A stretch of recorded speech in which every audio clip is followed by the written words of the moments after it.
inducing skirts, half the 26 competitors in today's 63-lap Brazilian Grand Prix have qualified faster than Nelson Piquet's 1982 lap record.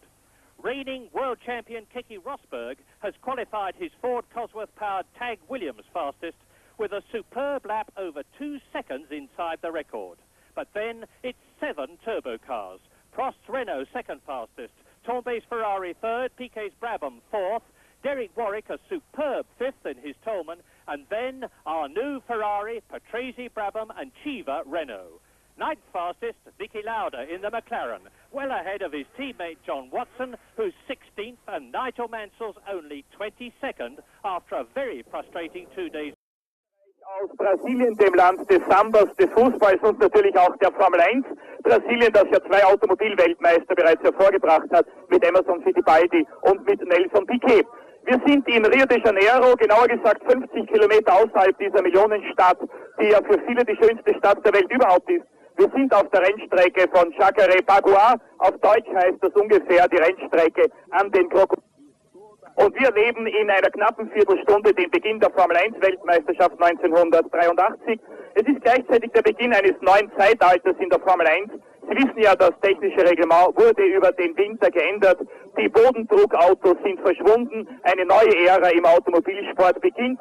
Zuletzt hat es ja 6 Jahre lang diese Bodeneffektautos gegeben, die Flügelautos, die begonnen haben 1977 mit dem Lotus 78, einem der genialen Autos des Lotus-Konstrukteurs Colin Chapman. 6 Jahre lang also Autos mit Bodeneffekt und jetzt eine komplett neue Situation in der Formel 1.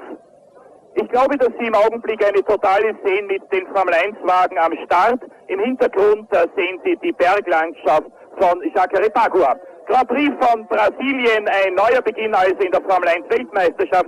Für die von Ihnen, die es vielleicht noch nicht wissen oder zwischendurch vergessen haben sollten, darf ich ganz kurz die wichtigsten Reglementänderungen noch einmal sagen. Die Schürzen wurden an den Autos verboten. Es muss einen flachen Unterboden geben zwischen den Vorderrädern und den Hinterrädern. Das Gewichtslimit wurde gesenkt von 580 auf 540 Kilo. Es ist notwendig geworden, 50 Zentimeter Schutz für die Beine des Fahrers zu haben.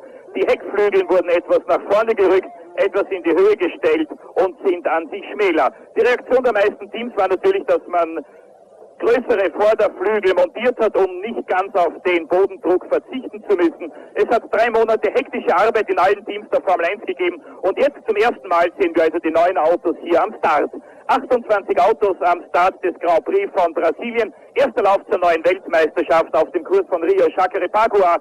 Der Kurs ist 5,031 Kilometer lang und wir werden 63 Runden hier erleben bei glühender Hitze. Heute immerhin noch über 40 Grad, an den Trainingstagen waren es über 50 Grad und man musste schon den heißesten Formel 1 Grand Prix aller Zeiten befürchten. Es hat aber Gott sei Dank für sehr viele Fahrer in der Nacht auf heute ein bisschen geregnet, das heißt, die Temperaturen haben sich dann etwas gesenkt und die Strecke ist auf alle Fälle sauberer geworden. Sie ist nicht mehr so schmutzig wie an den Trainingstagen, was vielleicht für die französischen Reifen von Niki Lauda ein bisschen ein Vorteil sein könnte, weil diese Reifen dafür ja bekannt sind, dass sie sich immer wieder voll saugen mit dem Schmutz auf der Rennstrecke. Im heutigen Aufwärmtraining fuhren die beiden Brabham BMW Turbos die besten Zeiten. Schnellster war Riccardo Patrese, gefolgt von Nelson Piquet und an der 3. Stelle bereits Niki Lauda mit einem Rückstand von nur 4 Zehntel auf Patrese und nur 2 Zehntel auf Piquet.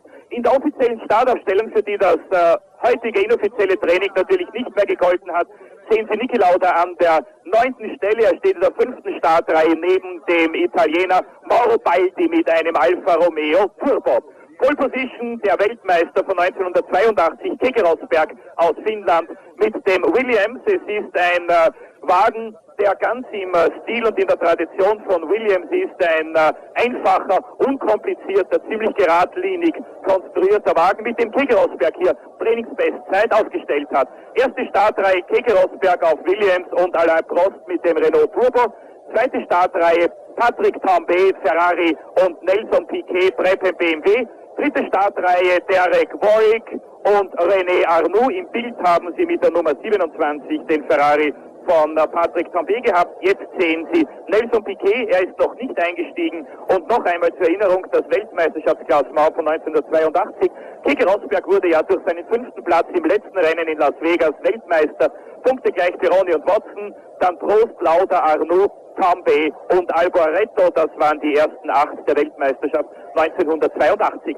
Heuer 17 Rennen auf dem Programm, im Augenblick 2 davon allerdings noch etwas unsicher, und zwar Dijon und Las Vegas. Patrick Tambay, der im Training der schnellere der beiden Ferrari-Fahrer war, schneller als sein neuer Teamkollege René Arnoux, und gestern war Tambay im Abschlusstraining sogar der schnellste, ist aber an die Freitagszeit von Keke Rosberg nicht herangekommen. Hier die Totale der Strecke von Jacare-Pagua, Länge wie gesagt etwas mehr als 5 Kilometer, 15 Mal müssen die Fahrer pro Runde schalten. Im Bild haben Sie einen der beiden Renault Turbos und im Hintergrund mit dem roten Overall, das war Eddie Cheever, der ja auf Renault umgestiegen ist in diesem Jahr. Einer der 3 brasilianischen Fahrer im Rennen ist Raoul Bösel, der hier gerade interviewt wird. Er fährt einen französischen Ligier mit Ford-Motor. Es ist also kein Talbot Ligier Matra mehr, sondern wieder ein Ligier mit Ford. Die beiden anderen brasilianischen Fahrer natürlich Nelson Piquet und selbstverständlich Chico Serra. Chico Serra wahrscheinlich aber nur für dieses eine Rennen bei Aeros als Teamkollege des Schweizers Marc Surer. Bereits in 2 Wochen in Long Beach soll der Ex-Weltmeister Alan Jones zurückkehren und soll für $1 Million Gage bei Aeros fahren. Völlig neue Situation als in der Formel 1. Einer der überraschenden Wagen im Training war der Tolman, den Sie hier sehen. Die Fahrer sind Derek Voigt und Bruno Giacomelli. 3 brasilianische Fahrer also heute im Rennen, 3 neue Fahrer in der Formel 1. Corrado Fabi, der vorjährige Formel 2 Europameister, mit 21 Jahren der jüngste Grand Prix-Fahrer, derzeit dann Johnny Cecotto, der ehemalige Motorrad-Weltmeister. Im Bild aber jetzt der Finne Keke Rosberg, schnellster im Training. Der dritte Neue in der Formel 1 ist Dennis Sullivan, ein 32-jähriger Amerikaner, zweifacher Sieger des Can-Am-Rennens von Las Vegas. Er fährt in diesem Jahr für das Team von Ken Tyrrell. 3 Brasilianer also, 3 neue Fahrer, 9 Fahrer, die ihr Team gewechselt haben, und 4 neue Turbo-Teams. Die beiden Alfa Romeo-Fahrer Andrea De Cesaris und Mauro Baldi haben heuer die 8-Zylinder Alfa Romeo Turbomotoren. Manfred Winkelhock den ATS BMW Turbo und Elio De Angelis hat den Lotus Renault Turbo. Allerdings glaube ich, dass De Angelis sicher nicht mit dem Lotus Renault fahren wird, denn dieser Wagen hat in der Aufwärmrunde einen Motorschaden gehabt. Ich glaube, dass Elio De Angelis, wenn das überhaupt noch möglich ist, in einen Ersatz Lotus Ford umsteigen wird. Ich glaube aber viel eher, dass er am heutigen Rennen nicht teilnehmen wird. Ein Fahrer wurde schon gestern ausgeschlossen von der heutigen Teilnahme, und zwar war das überraschenderweise Andrea De Cesaris, der Alpha-Turbo-Fahrer. Er war 12. schnellste im Training, hat aber einen Blödsinn gemacht im Abschlusstraining. Er war sehr, sehr nervös. Sein Teamkollege Baldi war schneller gewesen als er. Es gab Probleme mit dem Motor, mit dem Ersatzauto, und da hat Andrea De Cesaris übersehen, dass er mit einem roten Ampellicht zum Abwiegen befohlen wurde. Sie wissen ja, Gewichtskontrollen hier in Rio de Janeiro während des Trainings, und zwar zum ersten Mal, die Fahrer in den Autos drinnen. De Cesaris hat das übersehen oder auch übersehen wollen, auf alle Fälle erst an die Box gefahren und wurde daraufhin disqualifiziert, damit also De Cesaris auf Alpha heute nicht im Rennen, und nachgerückt ist dann der 27. des Trainings, Eliseo Salazar, mit einem March. Niki Lauda an 9. Stelle im Training. Am ersten Trainingstag hatte er ein Problem mit der Batterie, hat 15 Minuten in der Box verloren. Am zweiten Trainingstag nach 4 Runden Motorschaden, allerdings ein Motordefekt, der sich schon abgezeichnet hatte, weil Lauda mit diesem Motor schon über 500 Kilometer gedreht hatte.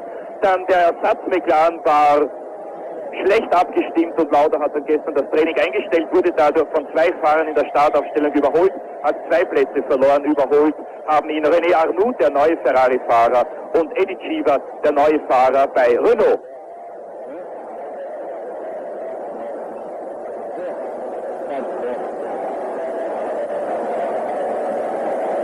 Minuten noch bis zum Start in Rio Jacare-Pagua.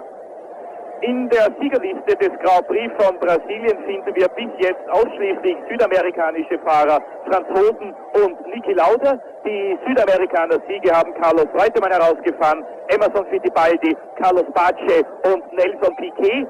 Für die Franzosen siegten Jacques Lafitte, René Arnoux und im vorigen Jahr nach Disqualifikation von Piquet Alain Prost. Niki Lauda war der erste Nicht-Brasilianer in der Geschichte dieses Rennens, der es gewonnen hat, und zwar 1976 in Interlagos. Vielleicht wissen Sie, Brasilien hat 2 Grand Prix-Strecken, Interlagos bei Sao Paulo und Jacarepaguá bei Rio. Zum 4. Mal erleben wir heute einen Grand Prix in Rio. Die bisherigen Sieger 1978 Reutemann auf Ferrari, 1981 Reutemann auf Williams. Das war das berühmte Stallduell mit Alan Jones, mit den Signalen. Reutemann müsste Jones vorbeilassen, die er aber übersehen hat. Und voriges Jahr siegte Nelson Piquet, wurde disqualifiziert und zum Sieger ausgerufen. Dann der Franzose Alain Prost. Zum wahrscheinlich schon 4. Mal startet ein Renault-Fahrer, nämlich Alain Prost, als Favorit für den Weltmeistertitel 1983 in diesem Fall. Und bei Renault ist man der Meinung, man war schon 3-mal so knapp an der Weltmeisterschaft, man kann sein 4. Mal eigentlich gar nicht mehr verlieren. Ich glaube aber, dass die Weltmeisterschaft offener ist als je zuvor. Es gibt eine Reihe neuer, starker, interessanter Fahrer-Auto-Kombinationen. Es gibt bemerkenswerte Transfers auch auf dem Reifensektor. 2 Teams, nämlich Lotus und Brabham, haben sich entschlossen, zu Gürtelreifen überzuwechseln. Wie gesagt, 9 Fahrer haben ihre Rennstelle über den Winter gewechselt und es gibt 4 neue Turbos. Insgesamt haben wir bereits 13 Turbowagen am Start eines Grand Prix. Diese Zahl wird sich natürlich noch in den nächsten Monaten um einiges erhöhen. Startaufstellung. Keke Rosberg mit 1,34,526 Trainingsschnellster. Das ist um 6 Sekunden langsamer als Alain Prost bei seiner Trainingsbestzeit im vorigen Jahr. Prost ist zweitschnellster, Townley Ferrari dritter, Nelson Piquet Brabham BMW vierter, Derek Warwick, der Engländer mit dem Coleman Haas Turbo fünfter und der neue Ferrari-Fahrer René Arnoux ist sechster. Das sind die ersten 3 Startreihen heute in Rio. Weiter geht's dann mit Riccardo Patrese und Eddie Cheever, Niki Lauda und Mauro Baldi, dann Michele Alboreto und Jean-Pierre Jarier, der neue Fahrer bei Ligier, dann käme Elio De Angelis mit dem Kolumbianer Roberto Guerrero. Ich glaube aber, dass der Startplatz von Elio De Angelis heute frei bleiben wird. Team Lotus macht weiter. Hier ist De Angelis natürlich noch eingeblendet. Guerrero, dann Giacomelli mit dem Coleman Turbo. John Watson, der Teamkollege Niki Laudas. Raul Bösel war voriges Jahr noch bei March, Teamkollege des Deutschen Jochen Maas. Jacques Lafitte ist zu seinem ersten Formel-1-Team zu Williams zurückgekehrt, nachdem er 6 Jahre lang für Ligier gefahren war. Vielleicht erinnern Sie sich, Lafitte erster Grand Prix 1974 auf dem Nürburgring. Ein Jahr später, 1975, zweiter Platz im Grand Prix von Deutschland, hinter Carlos Reutemann und vor Niki Lauda. 6 Jahre lang bei Ligier gefahren, war der markentreueste aller Grand Prix-Fahrer, ist aber heuer zu seinem Entdecker, zu Frank Williams, zurückgekehrt. Johnny Cecotto fuhr im Training fantastisch, der zweifache Motorrad-Weltmeister, 14-fache Motorrad-Grand Prix-Sieger mit dem Theodor Reinsein, schneller als Mark Surer mit dem Eros, dann Dennis Sullivan, der neue Fahrer bei Tyrrell, Nigel Mansell mit dem Lotus 93 Ford, dann Chico Serra mit dem zweiten Eros, Corrado Fabi, der Formel 2 Europameister, der jüngste Grand Prix-Fahrer, jünger als Andrea De Cesaris, der voriges Jahr dieses Primat gehabt hat. Corrado Fabi nicht zu verwechseln mit Theo Fabi, seinem Bruder, der ja voriges Jahr bei Tolman gefahren ist. Dann Winkelhock und Salazar. Winkelhock zum ersten Mal mit dem ATS BMW Turbo. Gebaut hat dieses Auto ein Österreicher, nämlich Gustav Brunner, ein 32-jähriger Steirer aus Köflach. Es handelt sich um ein sehr, sehr interessantes Fahrzeug. Es ist der erste deutsch reinrassige Formel-1-Wagen seit 20 Jahren. Es ist Derek Warwick. Sie sehen, wie man in diesem Team das Problem des neuen Reglements gelöst hat. 2 Heckflügeln und keine Probleme bei der technischen Abnahme. Die meisten Autos, Sie werden das später sehen, haben Zigarrenform.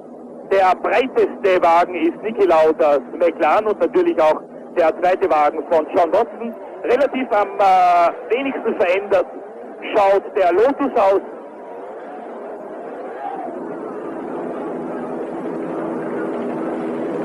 Und jetzt werden bei Temperaturen von über 40 Grad die 25 Fahrer noch auf eine letzte Aufwärmrunde geschickt.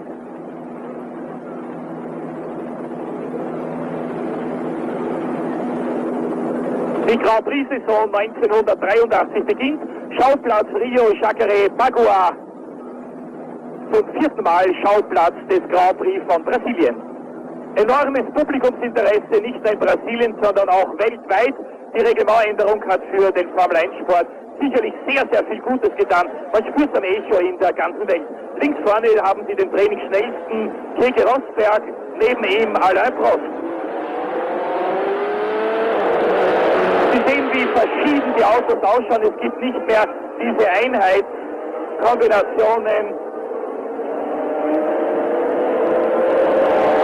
Rosberg, Prost, dann Tambay, Piquet, Voigt, Arnoux, Patrese, Chiva und an der 9. Stelle Niki Lauda.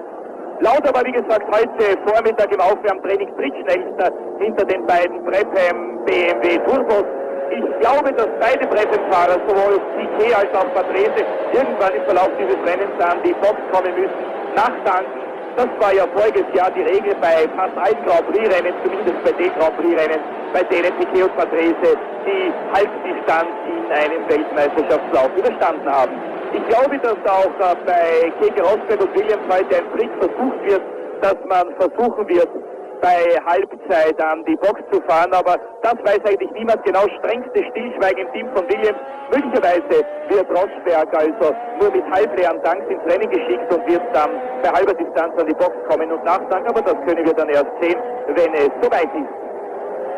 Am Saisonbeginn versucht natürlich jeder, jeden mit irgendeinem Trick hineinzulegen, zu irritieren, einen Trumpf auszuspielen.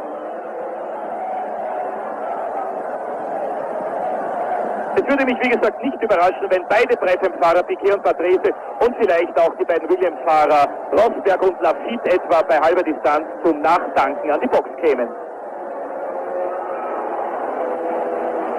Allerdings kommt ein Problem dazu. Ein Fahrer, der an die Box fährt bei den heutigen Temperaturen, wird es natürlich sehr schwer haben, wieder in den Rhythmus zu kommen und sich wieder an den Rhythmus des Rennens zu gewöhnen.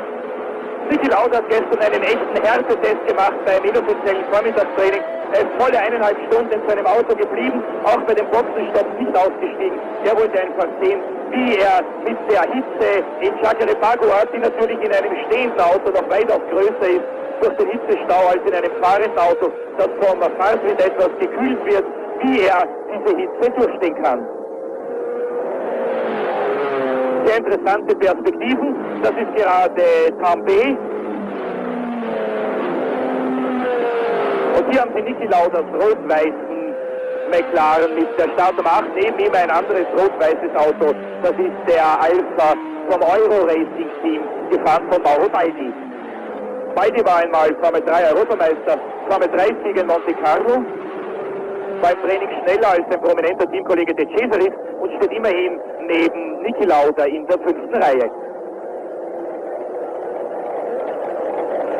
Eine der großen Überraschungen hier, Derek Voigt mit dem Tolman Hard Turbo, Startnummer 35, war zweitschnellster im Jänner bei den Testfahrten, wurde erst in den allerletzten Trainingsrunden von Alain Prost überholt, war schnellster am vergangenen Wochenende bei den Testfahrten. Allerdings muss man sagen, dass die Pirelli-Qualifikationsreifen um ungefähr 3 Sekunden schneller sind als die Rennreifen der Italiener. Das könnte sich also im Rennen natürlich auswirken. Wir haben selbstverständlich auch heute in Rio de Janeiro einen Ampelstart. On the left, Rosberg. On the right, Prost. Behind Rosberg is Tambay. Behind Prost is Piquet. Watch for the lights appearing. The red, and then a few seconds later the green into 63 laps.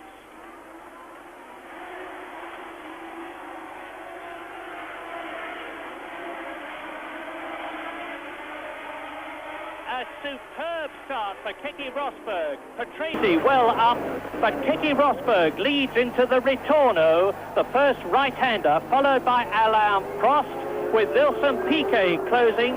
They go up to Pache, the left-hander, and now Prost has got Nelson Piquet right behind him. Then it's Tambay, then it's Prost, then it is René Arnoux, but look at the lead that Keke Rosberg has got, and De Angelis appears to be in the race after all. We expected Elio De Angelis not to start after blowing up his Renault engine in the Lotus, but he is definitely in the race.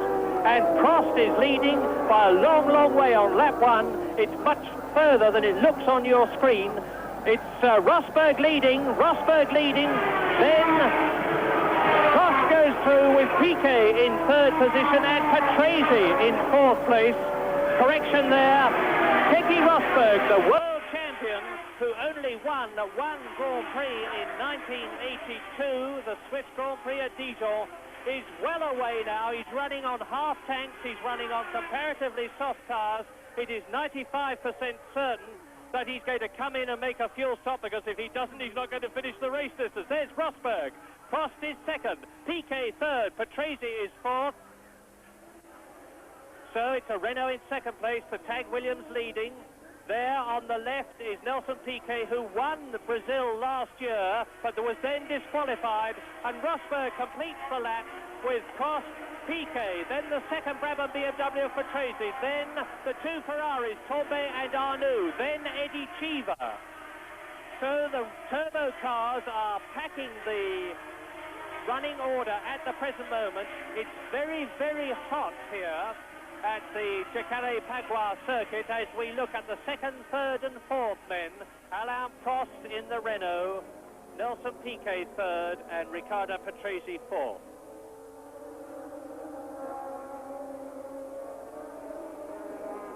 Yes, Keke Rosberg's really got off like a hare, but of course this is what he needs to do if he's going to make his pit stop. They did a rehearsal this morning of their pit stop, the Williams team, and it wasn't great. They were about 10 seconds slower than the other teams who were also practicing their pit stopping ability. And here comes Piquet pulling out to go past Prost, and Patrese is trying to go with him, but he doesn't quite make it, hasn't quite got the space, so Piquet moves up to 2nd place. Great excitement amongst the Brazilian crowd, and straight away Piquet's pulled quite a little lead on Prost, so I think Prost may be considered to be holding the Brabhams up just a little bit. Yes, the gap between Keke Rosberg and Prost at the point where they passed here was 3 seconds. Now watch Nelson Piquet coming out of Prost's slipstream with Patrese closing up to where Piquet was. Nelson Piquet in the superb 1983 Brabham BMW. There he is, the man who won here last year, only to be disqualified. And the gap between Piquet and Prost, with now Patrese challenging, was only 1 second, and Riccardo Patrese goes up into 3rd position. So the brand new Brabham BMWs are now 2nd and 3rd. Riccardo Patrese, who won the Monaco Grand Prix in 1982, his only Grand Prix victory, is chasing now his teammate, 1981 world champion Nelson Piquet. Piquet, Patrese, Prost. Die treffen BMW BT52 BMW sind natürlich völlig neue Autos. Der Renault ist noch nicht der neue RE40, der wahrscheinlich erst in Long Beach in 2 Wochen sein erstes Rennen fahren wird. Es ist ein modifizierter Vorjahrswagen. Man hat einfach die Schürzen weggerissen und man hat einen flachen Unterboden geschaffen. Man hat das Gewichtslimit etwas, das Wagengewicht, wollte ich sagen, etwas heruntergesetzt.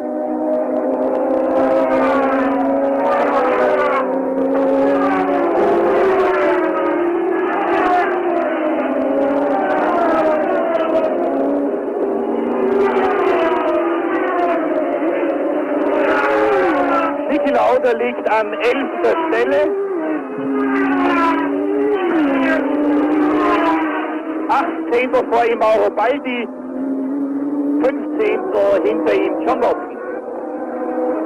Rosberg, Prost, also Rosberg, Piquet, Patrese, 4. Prost, 5. und 6. die beiden Ferrari-Fahrer Tombe und Arnoux, dann Cheever, Warwick, Baldi, Lauda und Watson.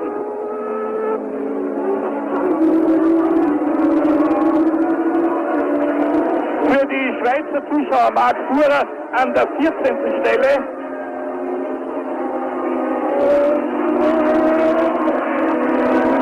mit einem Rückstand von 15 Sekunden auf den führenden Keke Rosberg. Vorsprung von Rosberg auf Piquet 3,6 Sekunden. Dann knappe 2 Sekunden zwischen Piquet und Patrese. Lauda ist auf den 11. Platz 14 Sekunden hinter dem führenden Keke Rosberg. Allerdings der Vorsprung des Williams-Fahrers auf die breiten BMW-Fahrer wird jetzt langsam, aber sicher geringer.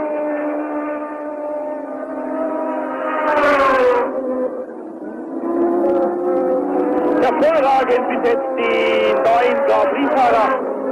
Johnny Cecotto liegt an 15. Stelle und Dennis Sullivan ist 16.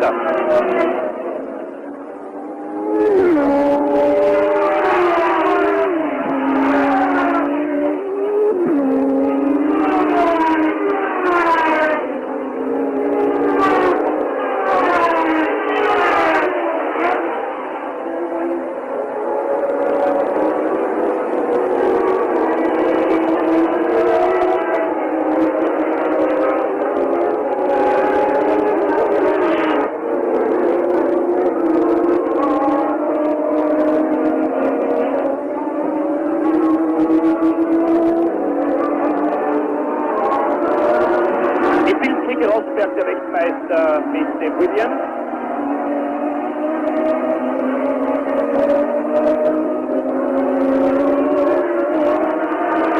Das ist zum ersten Mal seit dem Grand Prix der Schweiz im französischen Dijon, den Rosberg ja gewonnen hat, zum ersten Mal in einem Grand Prix. Das ist eine sehr schöne Art natürlich für den Weltmeister des abgelaufenen Jahres, eine neue Saison als Trainingsschnellster und Führender gleich zu beginnen. Allerdings, Sie sehen, dass Piquet immer näher an Keke Rosberg herankommt.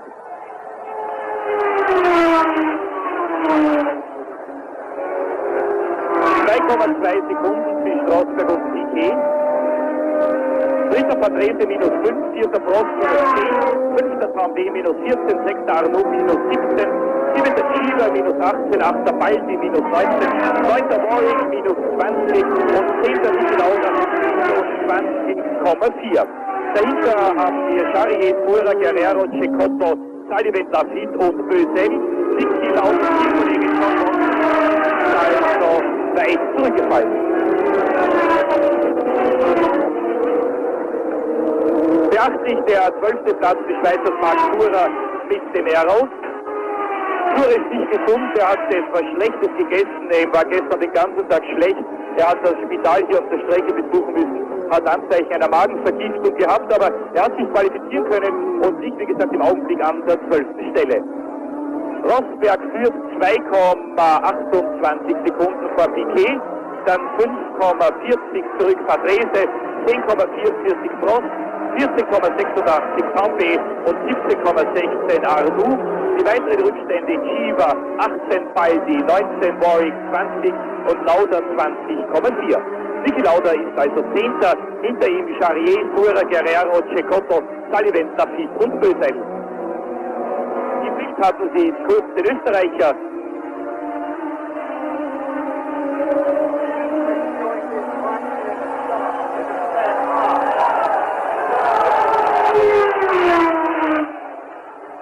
Piquet längst im Windschatten des führenden Rosberg.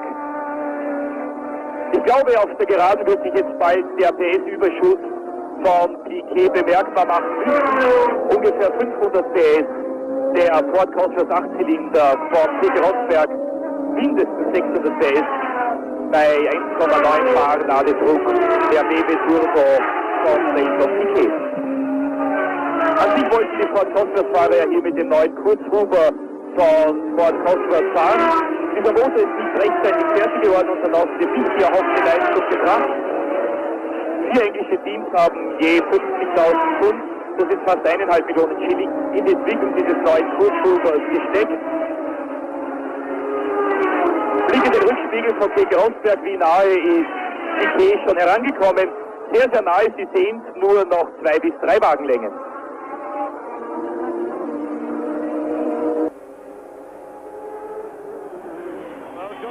Now past Mario Baldi in the Alpha, and has closed right up on Eddie Cheever in his Renault. And I would say that at the moment, Watson is probably the quickest man on the circuit if he can only get the space to move. But he's in amongst the turbos, makes things very, very difficult for him to pass them with the limited power, relatively speaking, of the Ford Cosworth engine that he's got. The ice-cool Keke Rosberg driving in his 51st Grand Prix against ex-world champion Nelson Piquet, and this is where the lead could change. Nelson Piquet is right under the rear wing of Rosberg, and he comes out and the crowd goes mad, and Piquet leads. Nelson Piquet on lap 7 out of 63 to the delight of the Brazilian crowd, not surprisingly, because there is the man from Brasilia in the lead. And let's look at it again with Patrese in third position. Piquet comes out, lots of welly, down goes the right foot, blast of turbo power, and the Brabham BMW surges past the Tag Williams car of Keke Rosberg. But will Nelson Piquet be able to keep going? Piquet ist in Brasilien leider nicht annähernd so populär wie Emerson Fittipaldi, der zweifache Ex-Weltmeister. Der Grund ist wahrscheinlich der, dass die Fittipaldi Formel-1-Siege für die Brasilianer völlig neu waren. Das Publikum konnte sich so richtig daran begeistern. Aber was immer Piquet in den Jahren darauf erreicht hat, die Leute haben immer gesagt, das ist alles schon da gewesen. Das hat schon Fittipaldi erreicht. Fittipaldi hat sein Fittipaldi-Team aufgelöst. 6 Autos sind noch zum Verkauf ausgeschrieben in England, kosten ungefähr 100.000 bis 150.000 Pfund. Macht also etwa 300.000 bis vielleicht 420.000 Schilling. Das ist Silvia, die Freundin von Nelson Piquet. Voriges Jahr hat sie ihm erste Hilfe hier leisten müssen, gemeinsam mit Keke Rosberg, als Piquet bei der Siegerehrung zusammengebrochen ist. Piquet hatte voriges Jahr sehr viel Bodybuilding-Training absolviert, hat wahrscheinlich die falschen Muskeln gehabt, hat nicht genug Sauerstoffreserven gehabt. Und das ist der erste Boxenstopp. Michele Alboreto mit dem neuen Tyrrell, Sie sehen es vielleicht an den Farben, ein grüner Tyrrell. Michele Alboreto, wo ist der Italiener gelegen? Nicht sehr weit vorne, ich glaube an der 21. Stelle. Michele Alboreto im umgebauten Tyrrell des vorigen Jahres. Der neue Tyrrell wird wahrscheinlich erst beim englischen Grand Prix in Silverstone zum ersten Mal zu sehen sein. Ich wollte Ihnen sagen, Piquet ist körperlich in weitaus besserer Verfassung als vor einem Jahr.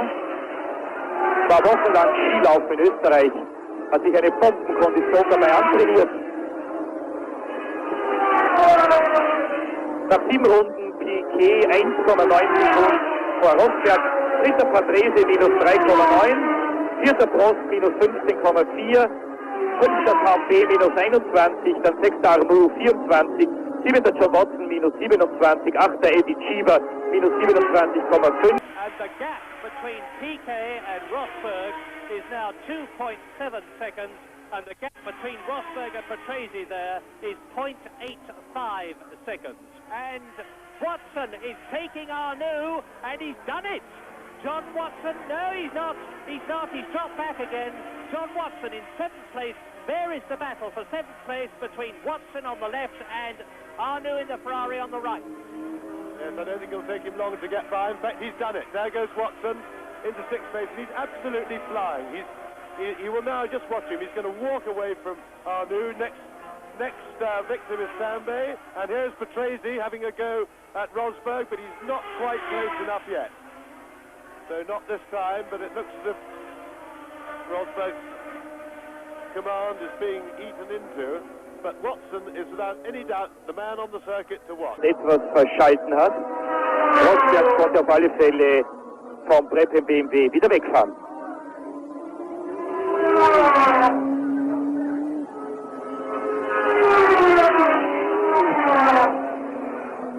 Rosberg vor Patrese.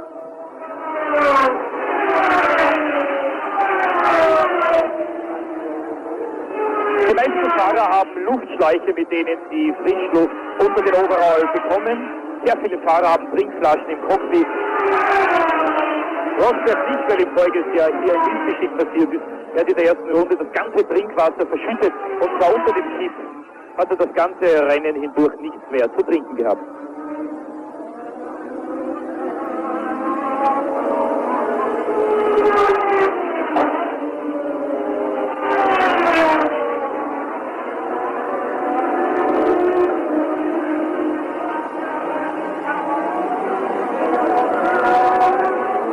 stark fährt Lauders Teamkollege John Watson.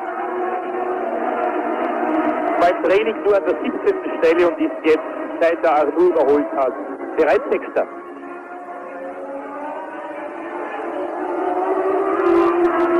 Jetzt ist auch Derek Voigt vorbeigegangen, und zwar an Eddie Cheever. Voigt damit 9., Cheever 10. Ich habe Ihnen gesagt, die Rennreifen von Derek Voigt sind um ungefähr 3 Sekunden langsamer als die Qualifikationsreifen. Das ist der Grund, warum dieser Fahrer beim Testen und natürlich auch im Training so hervorragende Platzierungen erreicht hat. Immerhin 5. Platz in der Startaufstellung und warum er im Rennen bis jetzt nicht diese erwartete Rolle spielt, im Augenblick 9. Platz. Derek Voigt, der Fahrer, der im englischen Grand Prix in Brentford vorigen Sommer so lange, ich glaube 20 Runden, hinter Niki Lauda an 2. Stelle gelegen ist, nachdem er fast mühelos an dem damaligen Ferrari-Fahrer Didier Pironi vorbeigehen konnte. Immer noch das Duell Rosberg gegen Patrese um den 2. und 3. Platz. 4,4 Sekunden hinter dem führenden Piquet, aber mit 15 Sekunden Vorsprung auf den 4. Platzierten Alain Prost. Sehr stark fahren die beiden Ensign Theodore. Roberto Guerrero ist 14. Johnny Cecotto 15. Noch vor Jacques Lafitte an 16. Stelle.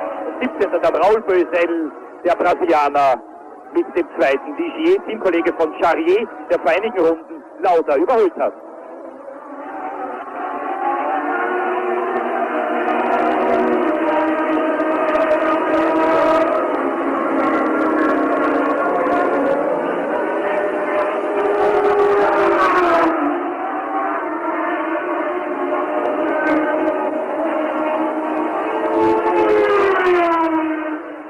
Das ist der harte Kampf im Mittelfeld. Cheever, Charrier, Lauda, Sura, Guerrero, Cecotto und Lafitte.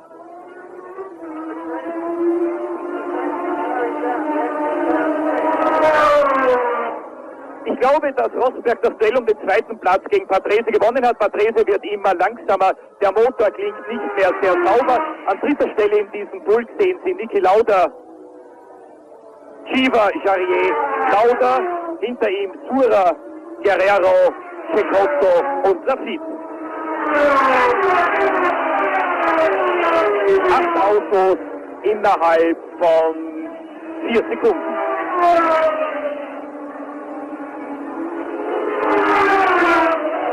Hier sehen Sie, Rosberg hat wieder etwas Luft.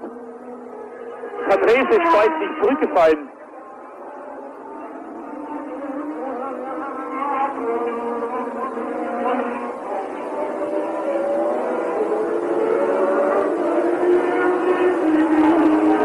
Watson bereits an 5. Stelle. Er hat den besseren und schnelleren der beiden Ferrari-Fahrer Patrick Tambay überholt. 1. Piquet, 2. Rosberg hier im Bild. 3. Patrese, 4. Prost, 5. Watson, 6. Tambay, 7. Arnoux, 8. Baldi, 9. Voigt, 10. Cheever, 11. Charrier, 12. Lauda, 13. Sura, 14. Guerrero, 15. Cecotto und 16. Lafitte. Den Kampf um den 10. Platz im Augenblick beherrscht von Eddie Cheever, haben Sie ja vorhin im Blick gehabt. 8 Autos innerhalb von 4 bis 4,5 Sekunden. Und zwischendrin Niki Lauda, 3. in diesem Pulk, 12. im Gesamten. Hier sehen Sie wieder vorne Eddie Cheever, der neue Fahrer von Renault. Dahinter Jean-Pierre Charrier mit dem Ligier Ford. Lauda, Sura, Guerrero, Cecotto und Lafitte.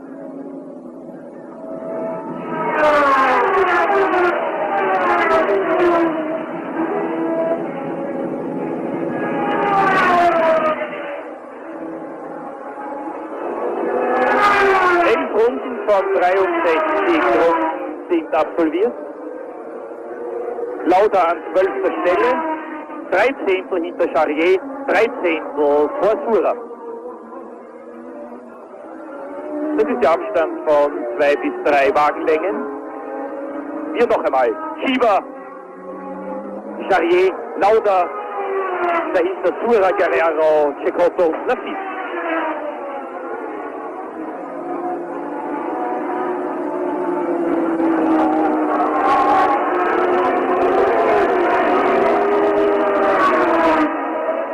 Vor diesem 7er Pulk ein Dreikampf Arnoux, Baldi, Warwick. 10 degrees. There was some rain last night, it's been a cloud cover today, and it's really much more humane conditions for the 4 drivers to work in. And I must tell you that for me at the moment, the man of the race is not Piquet as Jerier challenges Chiva again. It is Johnny Cecotto, the Venezuelan ex-double world motorcycle champion. There's Piquet leading, and Cecotto in his first Grand Prix is in 15th, 14th position ahead of his teammate Roberto Guerrero, and it looks as though the Brabham team there are getting ready for their pit stop. There are those distinctive overalls, and you can see all the pit gear there to come in, the fast change tyre equipment and the fast fuel petrol equipment, and 25 gallons can go in, and 4 wheels and tyres can be changed in 14 seconds. And that is the Williams team. We've never seen this before. Those are the Williams mechanics, because it is certain that Keke Rosberg is going to come in and change tyres and wheels and refuel. And with now, seemingly, Riccardo Patrese dropping right back, it's going to be absolutely critical for the leadership between Nelson Piquet in the Brabham BMW. And look at this, there's Chiva and Jerier and Niki Lauda going through, and Mark Sura closing right up. Well, marvellous scrap all the way down through the field as Alain Prost there, number 15 in the yellow and white turbo Renault in 4th position. Ahead, he's ahead of Patrese now. There is Patrese, car number 6. So Prost has gone to 3rd. And on lap 14, the race order is Piquet leading, Rosberg is in 2nd place, and John Watson has gained another place there. Rosberg 2nd, and Prost is 3rd. Patrese is 5. Watson's going through there, and he's up into 4th position. Yes, that was just the replay of Watson passing the stricken Patrese, but he's now right behind Alain Prost, and I would say very soon in a position to take over 3rd place if he can just handle that extra power of the turbocharged Renault. But at the same time, he's about holding station with the leaders. He's now 34 seconds behind Nelson Piquet. He'd like, I'm sure, to get Prost out of the way. Prost will be a hold-up to him as long as he's behind him, and then he's got a big gap once he can get past Prost and set off after Rosberg, which is when he'll really be getting his feet into the race. Lap 15 out of 63, and in this terrific Brazilian Grand Prix, in the lead is Nelson Piquet. In 2nd position is Keke Rosberg. Up into 3rd place, Alain Prost. Up into 4th place has gone John Watson. In 5th position, it is Riccardo Patrese who is dropping back, and in 6th position, it is Patrick Tambay. And there is Nelson Piquet now lapping Manfred Winkelhock in the new turbocharged BMW-powered ATS. Piquet with the new Brabham BMW designed by Gordon Murray is driving absolutely superbly. Now, I am not going to say he is in a class of his own here at the Chicare-Pagua circuit, because behind him, Keke Rosberg is driving an absolutely magnificent race. He's dropping back, admittedly, and the gap now between Piquet and Rosberg is 8.7 seconds.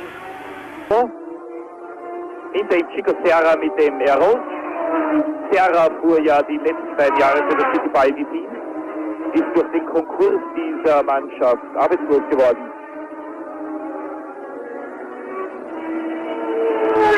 Neue Situation also. Niki Lauda nach 14 Runden an 10. Stelle, 3 Sekunden hinter René Arnoux, der 9. ist, und 2 Sekunden vor Eddie Chiva.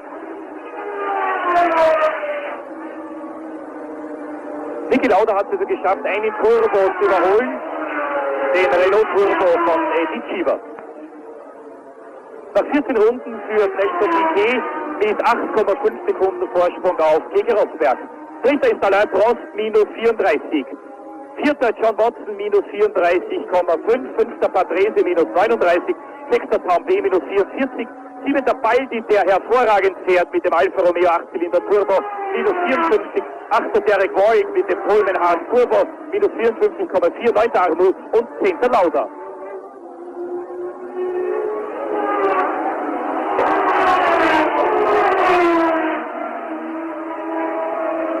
John Watson greift Alain Prost an, wird, glaube ich, bald Dritter sein.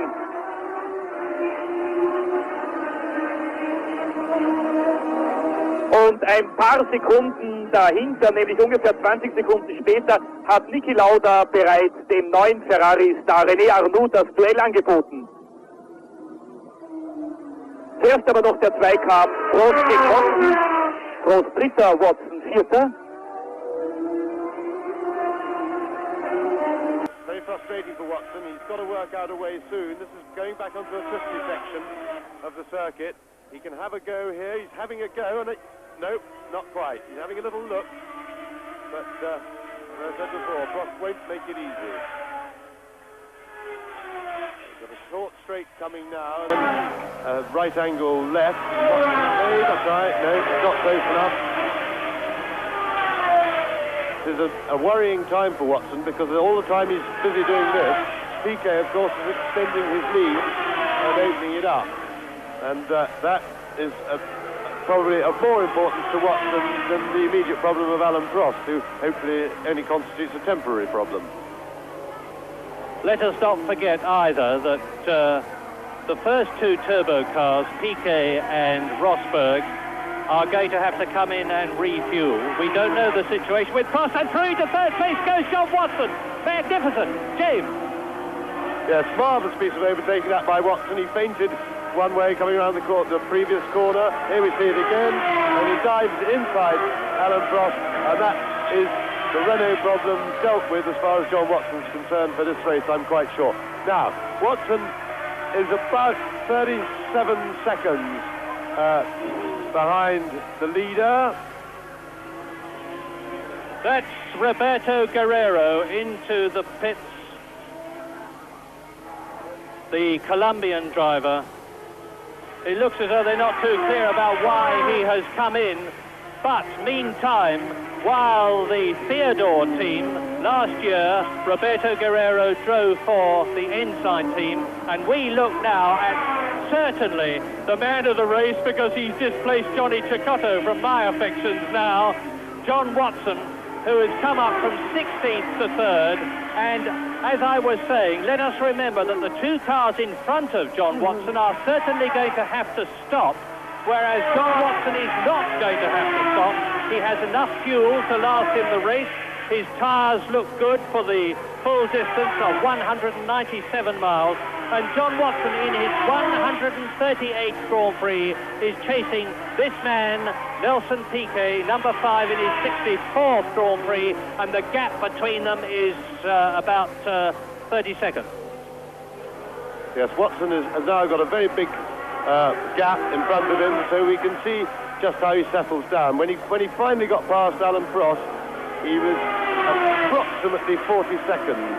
There's Bernie Eccleston sitting in the pit, the boss of the Brabham team and the mentor of Coulter. Watson's got 40 seconds behind Piquet, and now that he's on a clear track, we should be able to see if he's running well on his own as fast as Piquet on the road. Because he'll actually need to close up a little bit. Piquet's overall pit stop time would be, with accelerating and decelerating and accelerating away, probably just under 40 seconds. So Watson is in a theoretical close situation. That is Bruno Giacomelli's Tolman, the Italian ex-Alfa Romeo driver who has changed to the Tolman team this year, who had an awful lot of trouble in practicing, has retired from the race, and now on lap 19 out of 63, Nelson Piquet leads Keke Rosberg by 12 seconds. John Watson is some 30 seconds behind Rosberg. Then, as you see, Alain Prost in the Renault, Patrick Tambay in the Ferrari, Mauro Baldi in 6th place in his first race for Alfa Romeo, and there is, in the second of those two cars, Nigel Mansell, who is chasing Danny Sullivan, the American driver in his first Grand Prix, driving for the Benetton Tyrrell team. Danny Sullivan, who won the Can-Am race at Las Vegas, Caesars Palace, at the end of last year. Ex-Formula 3 driver, a lot of experience, and he's been around the racing scene for a long time. He's 33 years old, and now he's got his chance, and he's making good use of it. He qualified extremely well, did Sullivan, about halfway up the field, and we're looking down the straight now, and I tell you that on this lap, which is lap 19 out of 63, with Cheever there going through, he is in 11th position, and Sura is taken him in the arrows.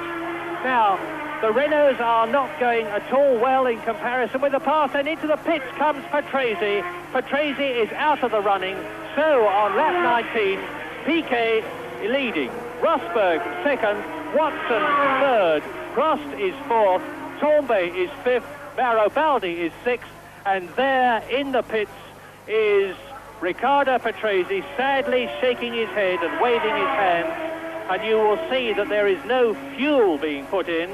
The mechanics have not got their flame-proof headgear on. One of them, as you well see, has rolled his overalls down. It's enormously hot here at Rio, and it's a tyre change. A Michelin tyre change. I wonder if there is anything significant about that. They're the radial cars compared with the Goodyear Crosslines, which many other competitors are on. Well, I would suspect that Patrese's problem was something other than tyres, and that was a routine change, because a fresh cool set are better than a used hot set in these sort of conditions. So they tend to do that when you come into the pits, because he was going too slowly. I think he must have some sort of mechanical problem with the car. On the left, Eddie Cheever has moved up to 9th place. There is Jacques Lafitte up with him in number 2, Williams. There's Cheever. Now, Lafitte is starting to climb up through the field. He was in 13th place, and he's therefore now 10th, with Eddie Cheever in car number 16. This is his first Grand Prix, and out of the running there goes Corrado Fabi, who was driving in his first Grand Prix for the Acela team, the Formula 2 champion of 1982. So, Jacques Lafitte climbing up through the field, chasing Eddie Cheever. Jacques Lafitte had a very unhappy practice. All sorts of reasons were given. He's passed Cheever, as you well see. Some people said his shoes were too tight. Some said he wasn't feeling well. Some said he was getting used to the car. But whatever the reason, Jacques Lafitte is going much better in the race than he did in practice, as we look at Nelson Piquet on lap 21, just about 1/3 distance. And it's not going to be all that long now before Piquet has to come in to refuel. And when they tried that last year, it wasn't altogether successful. There is Guerrero. Yes, Watson is now just under 41 seconds behind Piquet. I mean, he has actually, now he's got a clear track, he's closed that gap very, very slightly in the last couple of laps. But he's going to be a very tight run thing when Piquet's done his stop. And of course Rosberg is still well ahead of him too, but we expect him to make a pit stop, although the Williams team wouldn't, for reasons best known to themselves, tell us whether they were going to make a stop or not. Here comes Piquet into the pit. There's Patrese into the pits again, as we look at Nigel Mansell on the right in 18th position, challenging Danny Sullivan. And it's obviously a very unhappy Riccardo Patrese. Look, he's disconnecting his air pipe. His race is over. And there goes Arnoux, chased by Sura, chased by Lafitte. And into the pits now comes Eddie Cheever. I hope we'll see this. Now, the rot is really getting at the turbo cars. Patrese out, Cheever into the pits.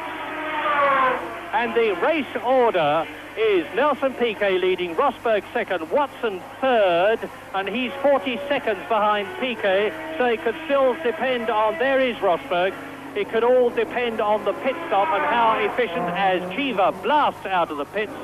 Prost fourth, Tombe fifth, and Baldi in sixth position. Dass der Renault-Fahrer an die Box kommt.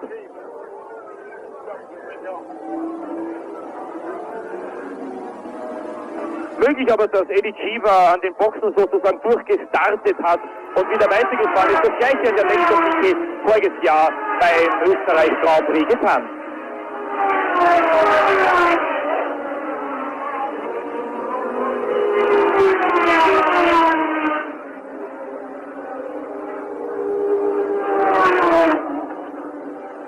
Ein Rennen, das so völlig anders ist als der brasilianische Grand Prix 1982.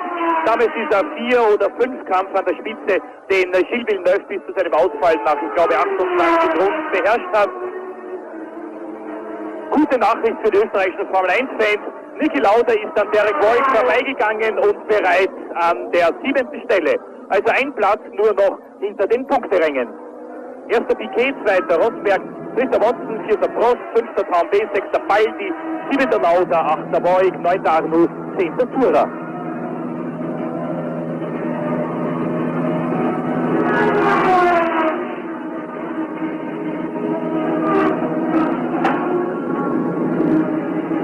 Ganz links im Bild diese schnelle Kurve, die im vierten Gang genommen wird. Hier hatte Niki Lauda beim Testen im Jänner einen Unfall, und zwar haben die Carbonbremsen versagt. McLaren hat aber weiter getestet. Boxenstopp von Charrier. The pits Charrier. Now, Charrier was battling for 10th position at one time, so things are starting to get spread out. There is Piquet. He is on his 23rd lap. Charrier in the pits in the brand new Ligier after having driven for the Osella team last year. And with over 1/3 distance completed, Piquet leads. Rosberg second. Watson is going extremely well and gaining. Alain Prost is still in 4th place. Patrick Tombe in the Ferrari is still 5th. Mauro Baldi, however, in 6th place in the Euro Racing Alfa Romeo with its turbocharged V8 engine, as we look at Eliseo Salazar in the pits.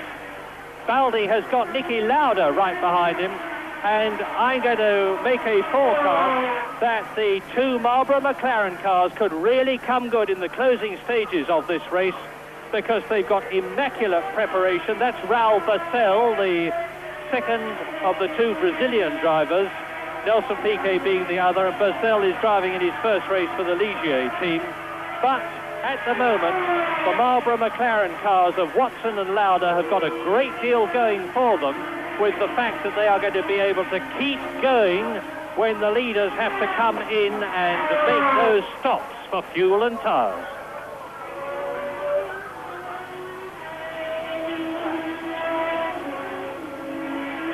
Well, there's a bit of a stalemate amongst our first three at the moment, in that none is pulling away from the other or catching the other. Rosberg's keeping his gap very close to 12 seconds behind Piquet, and Watson is keeping very close to 40 seconds behind Piquet.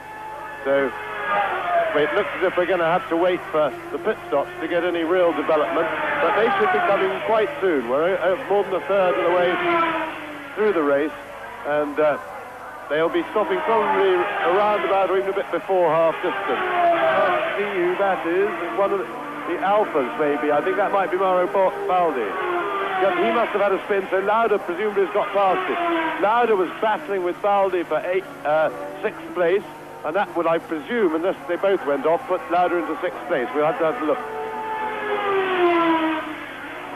Well, this is the time to pause for breath and think, with the blue flags being furiously waved at René Arnoux in the Ferrari, who is in 9th position. And Arnoux is not going nearly as well as we expected. And the race order now on lap 24, with Piquet leading, Rosberg second, Watson in 3rd place, in 4th place is Prost, In 5th position is Tombe. In 6th position is Niki Lauda. In 7th position is Derek Warwick. And in 8th position is Mark Sura. Well, it looks as if Lauda must have had a spin as well. I suspect they're tying it up because according to our information screen here, he's lost a lap. So Lauda must have had a spin and a stop if that information is correct. Well, they're coming into the pits, left, right and centre. That is Raul Barcel, the Brazilian, driving in his first Grand Prix for the Ligier team.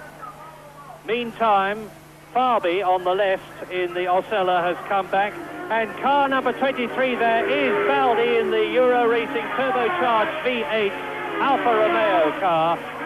So Niki Lauda then, we're just checking on the situation whether Lauda is in fact in 6th position or further down the field, as scorching through there, number 30 is Chico Serra, the Brazilian. And by the way, we have had definite information that Australian ex-world champion Alan Jones is going to be testing the Arrows car at Willow Springs before Long Beach.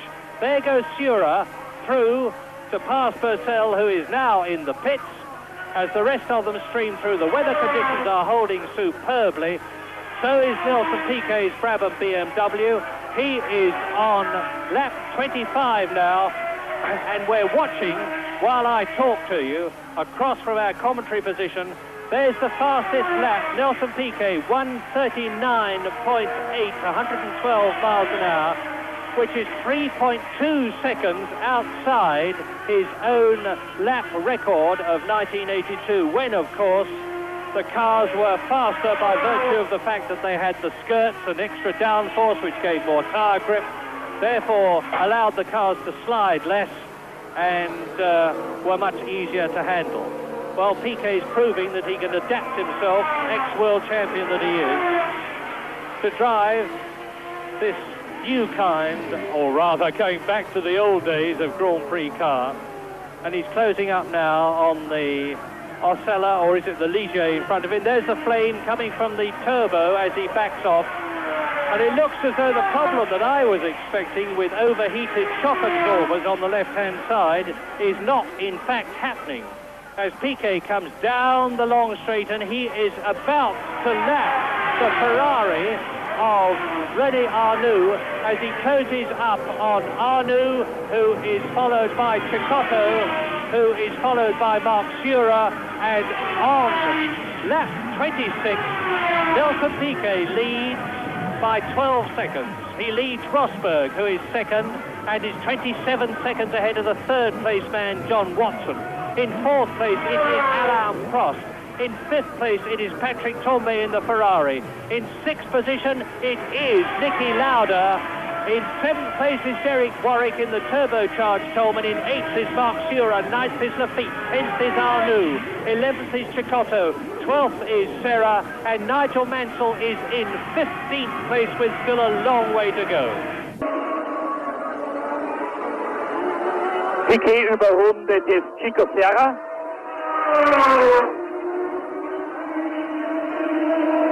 Vorne Arnoux und Cecotto.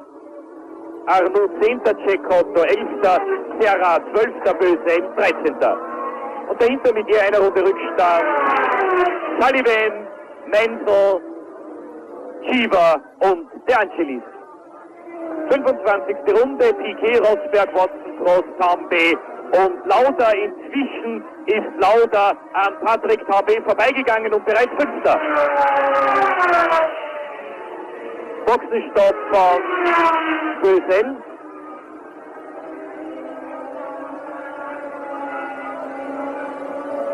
Jetzt hat Piquet auch Cecotto überrundet. Arnoux schaut in den Rückspiegel. Kommt als nächster dran, nur noch 10 Fahrer in der gleichen Runde. 10. und letzter, der mit dem führenden Piquet in der gleichen Runde ist, also René Arnoux. Ready to receive Keke Rosberg. The Williams team are standing out there in their red overalls, in their white helmets, and the Brabham team are not yet ready to receive Nelson Piquet. That's Patrick Tombe, And behind Patrick Tambay is Niki Lauda. Now, Niki Lauda's coming up through the field, as did his teammate John Watson, who is in third position. Patrick Tambay on the left in the Ferrari on lap 28 now. He's going to be taken, I think, by ex-double world champion Niki Lauda, who won his world championship in Ferrari, has driven for Brabham, and he's now right with Tambay. Yes, Niki Lauda's been having more trouble getting past the powerful turbos than John Watson was having. I think probably hasn't got the car set up quite as well as Watson has obviously got his. But in the meantime, Watson is also closing slightly on Nelson Piquet, and he's got the gap down to under 37 seconds now. And this may prove very significant after the stop. And Murray just said the Williams team are ready for Rosberg's arrival, and so it looks like the fun and games are about to start. Let's get ready for it then by me telling you that Keke Rosberg is 12 seconds behind Nelson Piquet, as Tambay and Lauda as one pass Manfred Winkelhock in the turbocharged BMW, and Lauda gets his wheels inside those of Patrick Tambay's Ferrari on the left-hander. Tambay holds the line, keeps tight in on the right-hander. They're coming through to complete a lap. That's Tambay in 5th position, Lauda in 6th place. They're going into the right-hander at the Ritorno, which is a 4th gear, 145 mile-an-hour bend, accelerating up to the left-hander at Pace, 3rd gear, 125 miles an hour, named after the late Carlos Pace, the brilliant Brazilian who won here in 1966. Now from Pace they go down to the Cartodromo corner, into the right-hander at Novato, round the left-hander at Nortain, into the long stretch. And Rosberg's coming in. Rosberg is on his way into the pit. Now remember that this morning they did a rehearsal pit stop and it wasn't a great success. I'm afraid the director hasn't picked up that fact yet, but I'll just have to talk you through it. He's now stationary, and well, it's a bit wet. Now we have him. They're putting fuel in, and they will be changing all 4 tyres. One left-hand front is ready, and we got a fire, but they put it out, I think. And what bad luck, and what a pity.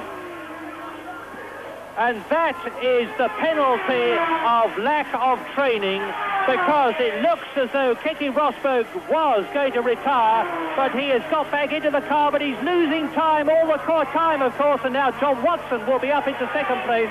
And the reason is the lack of practice on the part of the Williams team, as Keke Rosberg is belted up in his car again. The mechanics have to do it, the driver can't, because he can't do up the crutch straps and the shoulder straps. And the seconds are ticking away, and John Watson has definitely gone up into 2nd place. The Williams team had not had the opportunity to practice this pit stop routine, as had the Brabham team last year, as a result of which it was quite frankly a shambles. Slow back and fire. John Watson is 2nd, Piquet leads, and all the time Keke Rosberg is dropping back. Yes, it was rather bad luck on the Williams team in the respect that the last thing expected was to be making a pit stop when they came here, and it was only because they had such a big difference in tyre performance between the softer ones that wouldn't last, going over 2 seconds a lap quicker, and it was therefore obvious that it would be better to make a pit stop, as these tyres would do half a race on each set. But it was a terrible shambles, and they really should have done better than that, despite the obvious difficulties of being 5,000 or 6,000 miles from home and getting presented with this problem. They should have practiced it more.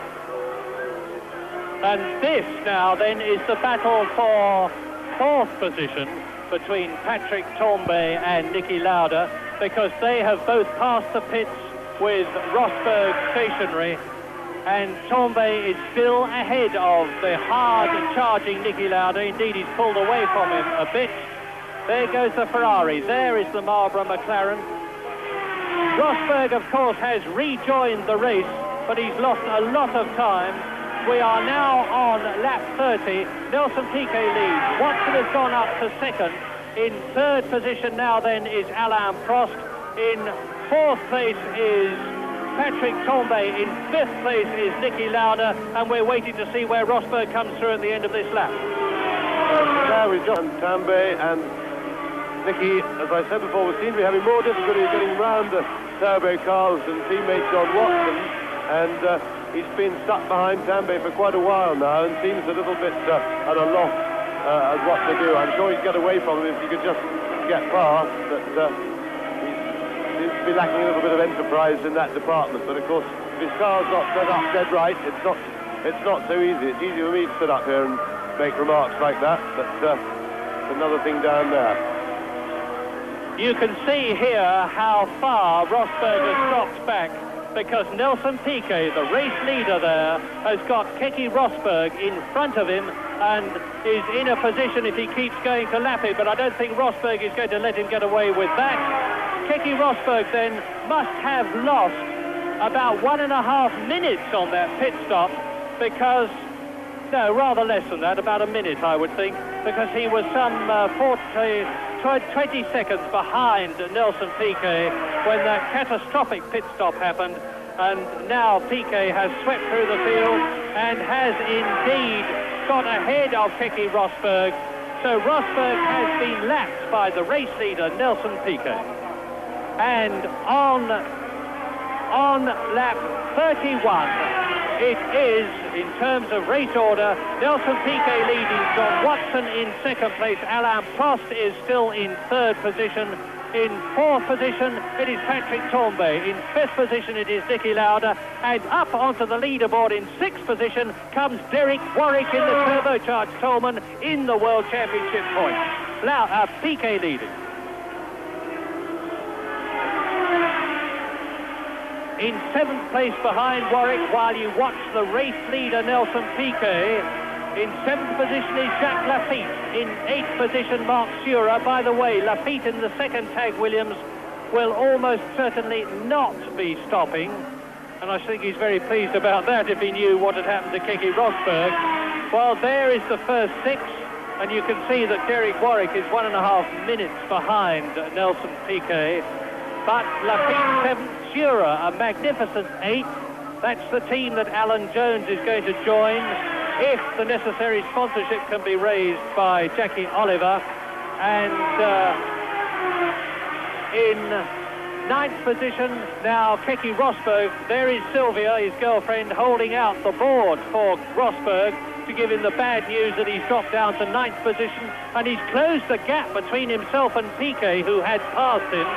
In 10th position, it's Johnny Cecotto driving magnificently in his first Grand Prix for Theodore. Down to 11th place has gone René Arnoux. 12th is Chico Serra in the second of the two Arrows. 13th is Danny Sullivan in his first Grand Prix in the Benetton Tyrrell. 14th is Eddie Cheever in the Arrows. 15th is Nigel Mansell. 16th is Elio De Angelis. And 17th is Manfred Winkelhock. And Piquet has lapped everybody up to 8th position. Jänner eine letzte Operation noch diesbezüglich auf sich nehmen müssen. Die Operation ist gelungen, unmittelbar nach der Teilnahme von Surer an der Jänner-Rallye in Österreich gewesen. Surer war bei seinem Ausflug zu den Rallye-Fahrern durch eine Grippe sehr stark gehandicapt, aber es hat ihm sehr viel Freude gemacht. Wird vielleicht auch im nächsten Jahr wieder nach Österreich kommen, um eine Rallye zu fahren. Er hat in Österreich das Rennfahren gelernt, und zwar auf der Rennstrecke von Selbeck. Dieter Stappert, der BMW-Rennleiter, hat jetzt die Boxensignale hinausgehalten. Nach 31 Runden kann Piquet also lesen, plus 36 Watson, plus 1,07 Prost. Dann mit 1,19 Rückstand innerhalb von 2 Zehntelsekunden Tambay und Lauda. 6. Warwick, 7. Lafitte, 8. Surer, dann überrundet Rosberg, Cecotto, Arnoux, Serra, Cheever, Sullivan, Mansell, De Angelis und Winkelhock. Winkelhock hat jetzt gerade diesen schnellen Pulk an sich vorbeigelassen.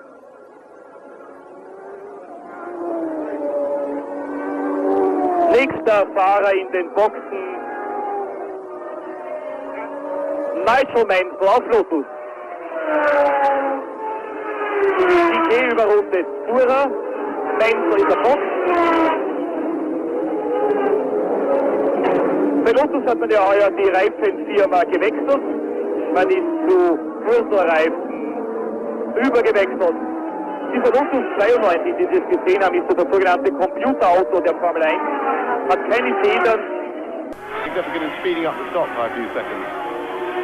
Nigel Mansell's JPS Ford car with the unique electro-hydraulic suspension has changed all 4 tyres and wheels in 17 seconds and blasted out to rejoin the race as Rosberg passes Mark Surer, the Swiss driver in the Arrows, who was in hospital most of yesterday with a stomach complaint from which he seems to have recovered extremely well.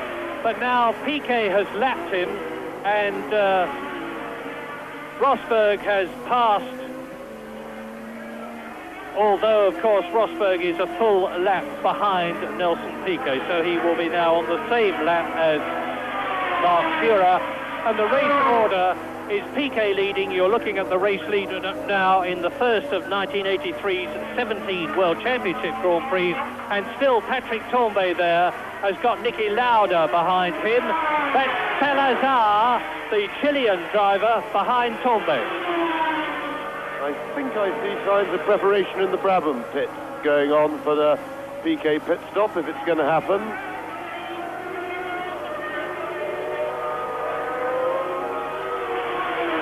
Well, there's Salazar taking both hands off the wheel.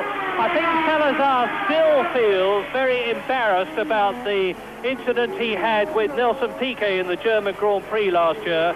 And he waves both hands at Niki Lauda to say, go past, for heaven's sake. Niki Lauda leads no encouragement and does so, and has now got to close the gap between himself and Patrick Tambay. Meantime, I am looking to see where Nelson Piquet is, because there is no doubt that the Brabham team now, their blue overall mechanics with the white helmets, are ready on lap 34 out of 63 to receive Nelson Piquet. And if they bodge as the Williams team bodged Rosberg's pit stop, the pit stop for Piquet, then John Watson could very easily move into the lead and be on his way, that is car number 7, for his 5th Grand Prix win in his long career. There is Lafitte, who has been passed by Rosberg, who is right still behind Nelson Piquet. Now, if we stay with Piquet, I think Piquet's going to come in this lap. The Brabham mechanics have taken up positions, and Nelson Piquet, I'm virtually certain, is going to come in at the end of his 34th lap with the gap between himself and John Watson at 33 seconds to refuel and take on new tyres and wheels. Now, it's not just the stopping time that matters, it is the fact that they have to slow down and then accelerate away, probably through a crowded pit lane. And Piquet now is not so very far off the pit position. There he goes, round the left-hander. He's on the far side of the circuit. Everything is ready for him to put in 25 gallons of fuel under pressure. And they practiced it today before the race began. It took 14 seconds from the time the wheel stopped until the wheel started to put in that 25 gallons and to change tyres and wheels. Well, we'll soon know, because Nelson Piquet is now approaching the last corner, and we'll see whether or not he goes into the pits. Yes, no, he's going through. Piquet goes through, and the gap between himself and Keke Rosberg is 0.65 seconds. And on lap 36, Nelson Piquet leads John Watson by 34 seconds. Alain Prost in 3rd position is a long way behind, but in 4th place, Niki Lauda, and there he is only 13 seconds behind the Frenchman in the Renault, Prost, who is in 3rd place. Patrick Tambay is now, as you see, behind Niki Lauda, and therefore in 5th place. Derek Warwick is still 6th, and Piquet has lapped everybody up to Derek Warwick, who is 6th. Jacques Lafitte is 7th, Keke Rosberg is 8th, Sura is 9th, Picotto is 10th, Arnoux is 11th, Chico Serra is 12th. There is Piquet passing Warwick. He's therefore now lapped everybody up to 6th place, and Warwick looks in his mirrors and sees Keke Rosberg there. Good look at the new Brabham BMW. Those of you who are technically oriented will notice that it has push rod front suspension, a change from last year's pull rod, that the radiators and turbos are mounted at the back of the car, just in front of the rear wheels, that it is a very narrow monocoque, and it's all excitement again. We are on edge here, the crowd certainly is, because the national hero of Brazil will surely, this lap, be coming in. This is the end of lap 36. And again he goes through. Now let's watch and see if the signal boards go out. It could...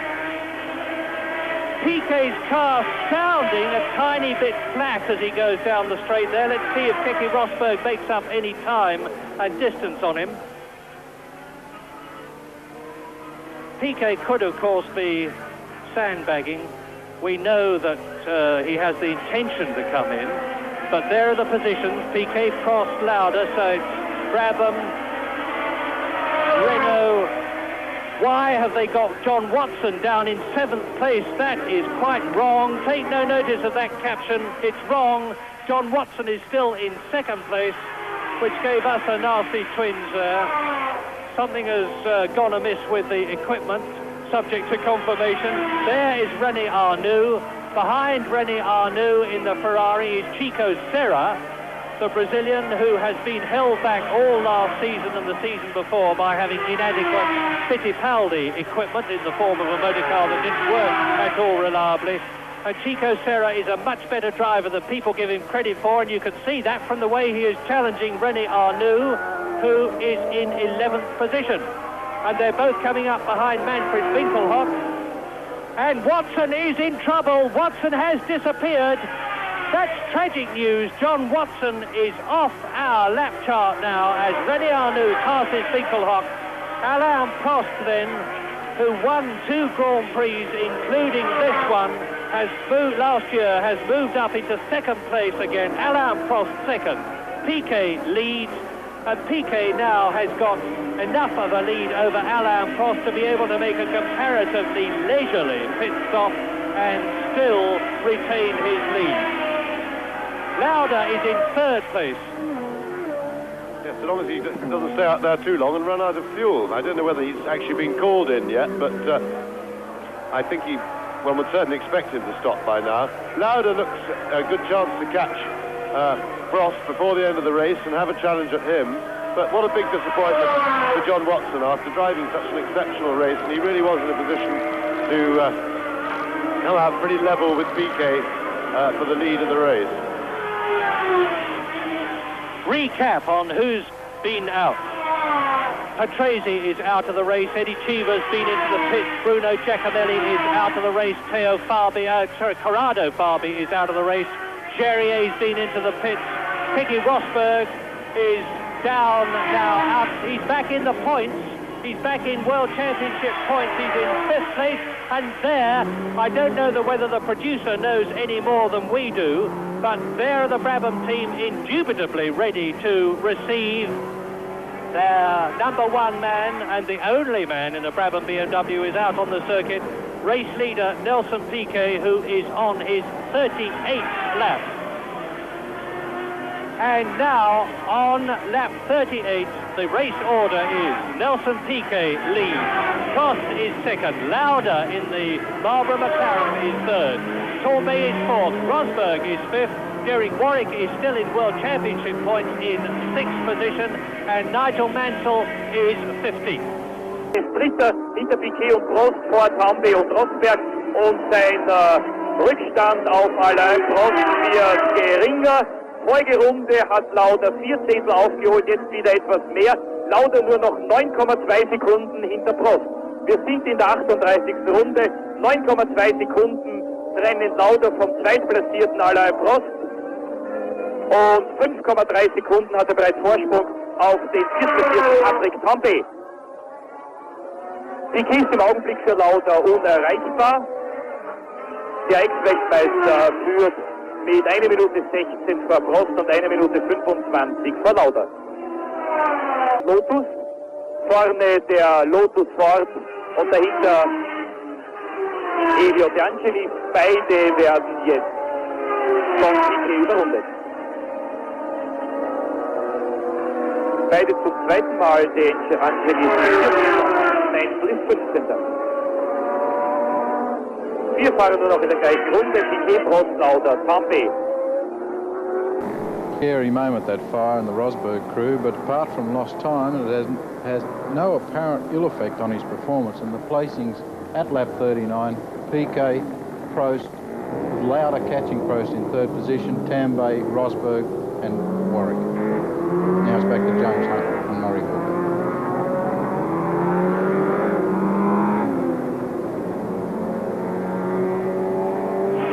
And again he goes through, and the gap between, I've got the stopwatch running, as Piquet made his way up to the Ritorno, between Nelson Piquet in the lead and Alain Prost in the Renault in 2nd places, and it is very, very substantial. John Watson has definitely retired, rotten luck because he was driving absolutely superbly, but he is definitely out of the race. So Piquet leads a long, long way ahead of Alain Prost. Niki Lauda is in 3rd place, and he's only 6 seconds behind Prost. Then in 4th position, and we're watching Nelson Piquet. 4th is Patrick Tambay in the Ferrari. 6th is Keke Rosberg. 7th is Warwick. So as far as cars are concerned, as we look at Nigel Mansell there, and he is in 14th position, and he's 2 laps. No, he's a lap behind Nelson Piquet, but he's soon going to be 2 laps behind, because Piquet, as we look down from the helicopter, is gaining on the JPF with its Ford Cosworth engine and its unique suspension, because the car that Nigel Mansell is driving has got no shock absorbers, has got no springs, and the suspension is an electro-hydraulic one, which works on the principles of a skier's legs. The computer in the left pod instantly adjusts the post, and there's Rosberg through and taking Piquet and streaking straight past Mansell and into the pits. Now comes Piquet. Now we're going to see how the Brabham team deal with a pit stop. Don't forget that Rosberg has been in and it was singularly unsuccessful. I'm going to start the stopwatch, and the wheels stop now. In goes the fuel line. At the background you see a special tank to receive the vapors that are being driven out by the ingoing fuel. Up go the hammers, out comes the fuel, and away goes Piquet, and I make it 16.86 seconds. He has still retained the lead. And a very good pit stop indeed by the Brabham team. They did tyres as well. They were undecided before the race whether they need to do that. So didn't miss a beat, not a hitch at all, and I would think that Piquet probably lost something like half a minute on the road with his decelerating and accelerating time.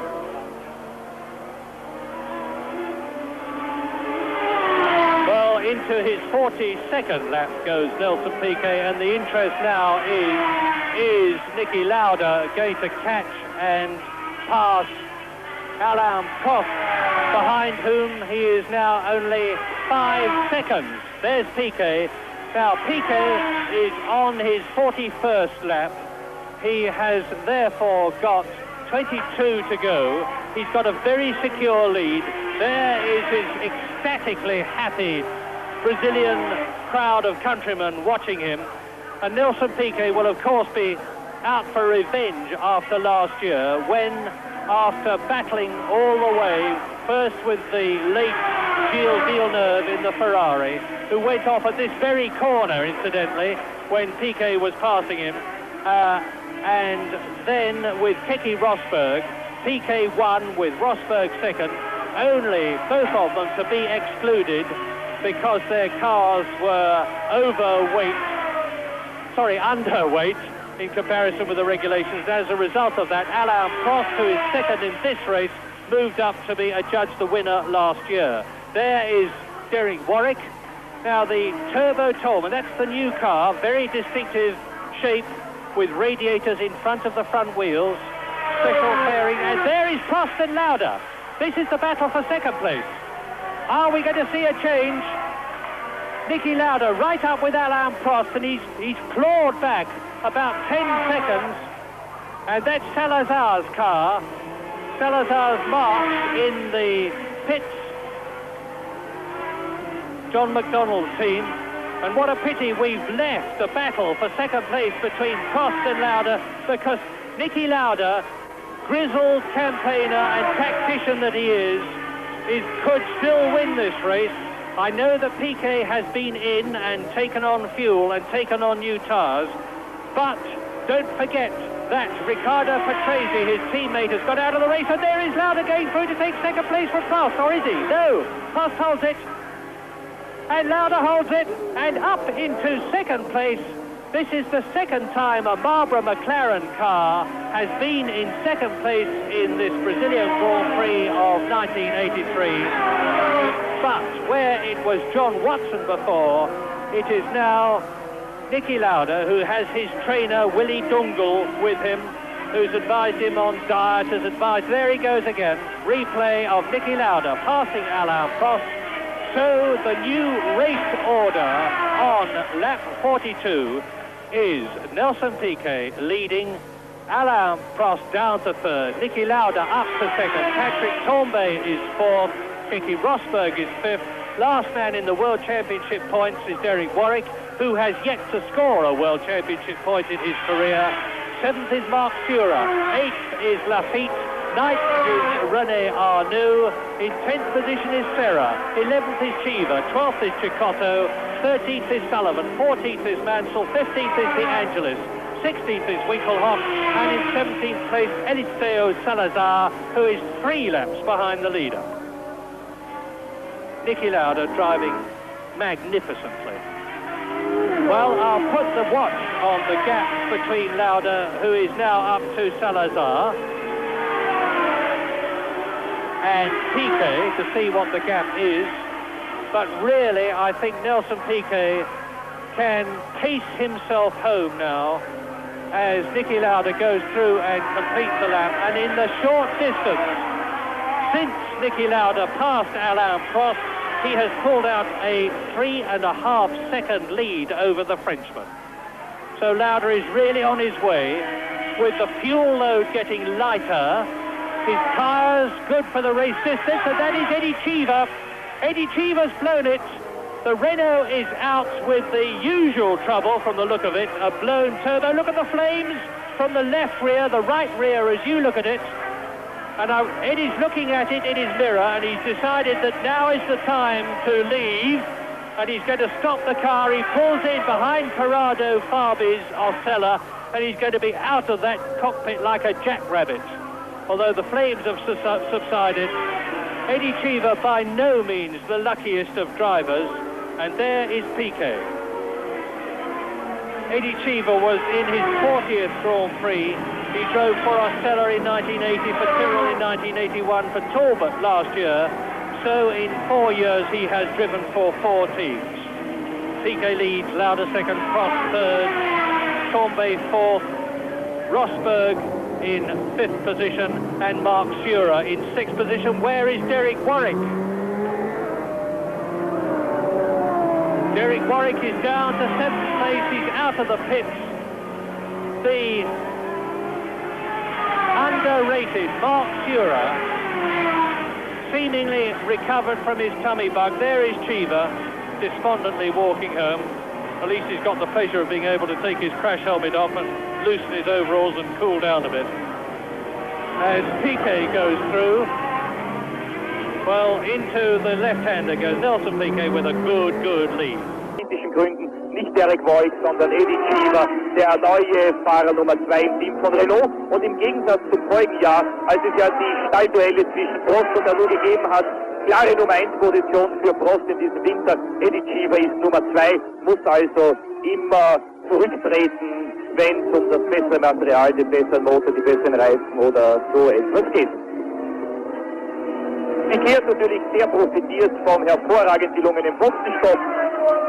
Liegt 55 Minuten vor Lauda, 58, Sekunden natürlich, 58 Sekunden vor Prost, 1 Minute 07 vor Tambay, 1:08 vor Rosberg, 1:27 vor Fura, 1:29 vor Warwick und 1:29 vor Lafitte. Durch den Boxenstopp von Piquet natürlich jetzt wieder mehr Fahrer in einer Runde. Es sind 8 Fahrer bis zu Lafitte, eine Runde Rückstand für Arnoux. Serra, Sullivan, Menz, 2 Runden zurück, Cheever, Ausgeschieden ist also De Angelis an der 13. Stelle, Winkelhock 14. Cecotto 15. Salazar 16. Cecotto mit 3 Runden Rückstand an 15. Stelle, nachdem er sich so hervorragend geschlagen hatte im ersten Grand Prix seiner Karriere.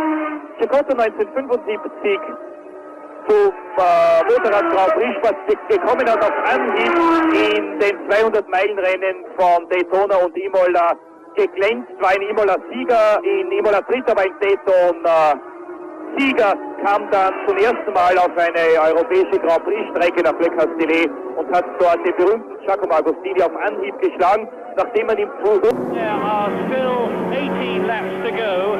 It is still possible for Niki Lauda to win if he goes on in catching Piquet at the speed that he is catching him now. But at the moment, and I think for some time, unless Piquet hits trouble, it's Piquet leading, Lauda second, Prost in third position, Keke Rosberg now up into fourth position because he has got ahead of Patrick Tambay. Into the pits comes Manfred Winkelhock in the ATF. In sixth position it's Mark Sura and seventh is Derek Warwick, and there is Lauda. Closing up on Danny Sullivan, who is in 11th position. Number 4 in the Benetton Tyrrell, Danny Sullivan from Louisville, Kentucky, who is inevitably known as the Kentucky Kid, who started his racing career 12 years ago in the Jim Russell Racing Driver School. And now you will see there is the difference, which confirms that as near as makes no difference, the time I gave you was right, 52 seconds between Lauda and Piquet. And I'm going to continue to take that gap on the 46th lap with 17 to go at the end of this one. There is the race leader, Nelson Piquet, his first race drive in this new Brabham BMW designed by Gordon Murray. There's a bit of rubber thrown up from the track, I presume, and not from his Michelin tyre. There's a lot of rubber lying about, of course, and if you look at the pods, and there's a good, you see the number 5 on the side of the car. That is actually painted on a very tight gauze mesh screen. That's Alain Prost, but he's being taken by Rosberg. Rosberg is blasting through the field. He's now up into third position after that bad pit stop of his. So it's Piquet leading, Lauda second and Prost third, and the gap between Lauda and Prost is, between Lauda and Rosberg is only about 8 seconds. There you see the replay. Now, Keke Rosberg, of whom we had lost sight for quite a long time, is really on his way. He's probably the fastest driver on the circuit because he has really got the incentive now to go. Being badly carved up by the back marker there. He's not looking in his mirror. It's Salazar again, who doesn't seem to be the best of men, are getting out of the way, James. No, it really is too bad. He actually failed to qualify and got into the race courtesy of the Jesuits' disqualification, but he really shouldn't be driving. He's completely out of order there, not looking in his mirror, and Rosberg's busy with a motor race, and he's only out for a Sunday afternoon drive. It's just terrible. It's so frustrating for the quick drivers, because when they're going slow, they do look in their mirror and get out of the way. Anyway, Rosberg is now going so well that he could actually win. He's going very quick. He's coming up on Lauda pretty quickly. It'll be interesting to see his progress. I'll tell you that because I've just started the stopwatch on Niki Lauda, and as he goes through into the lap, Keke Rosberg comes out of the last right-hander and into the finishing straight, and the gap between Lauda, who is second, and Rosberg, who is third, is 11.8 seconds. And as you see, Alain Prost is certainly dropping back because he is now up with Salazar, who has already been passed by Keke Rosberg. And the Renaults again have flattered to deceive. Eddie Cheever out of the race. There is Niki Lauda, second place. It's less than 50 seconds now, the gap between Lauda and Piquet. But I'm not going to get too excited about that because I'm pretty sure that Nelson Piquet knows exactly what the situation is.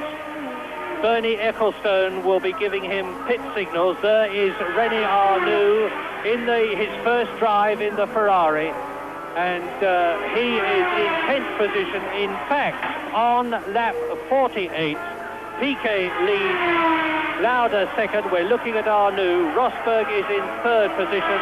In 4th place it is Prost, and in 5th it is Tambay in the Ferrari, who is leading his teammate René Arnoux there.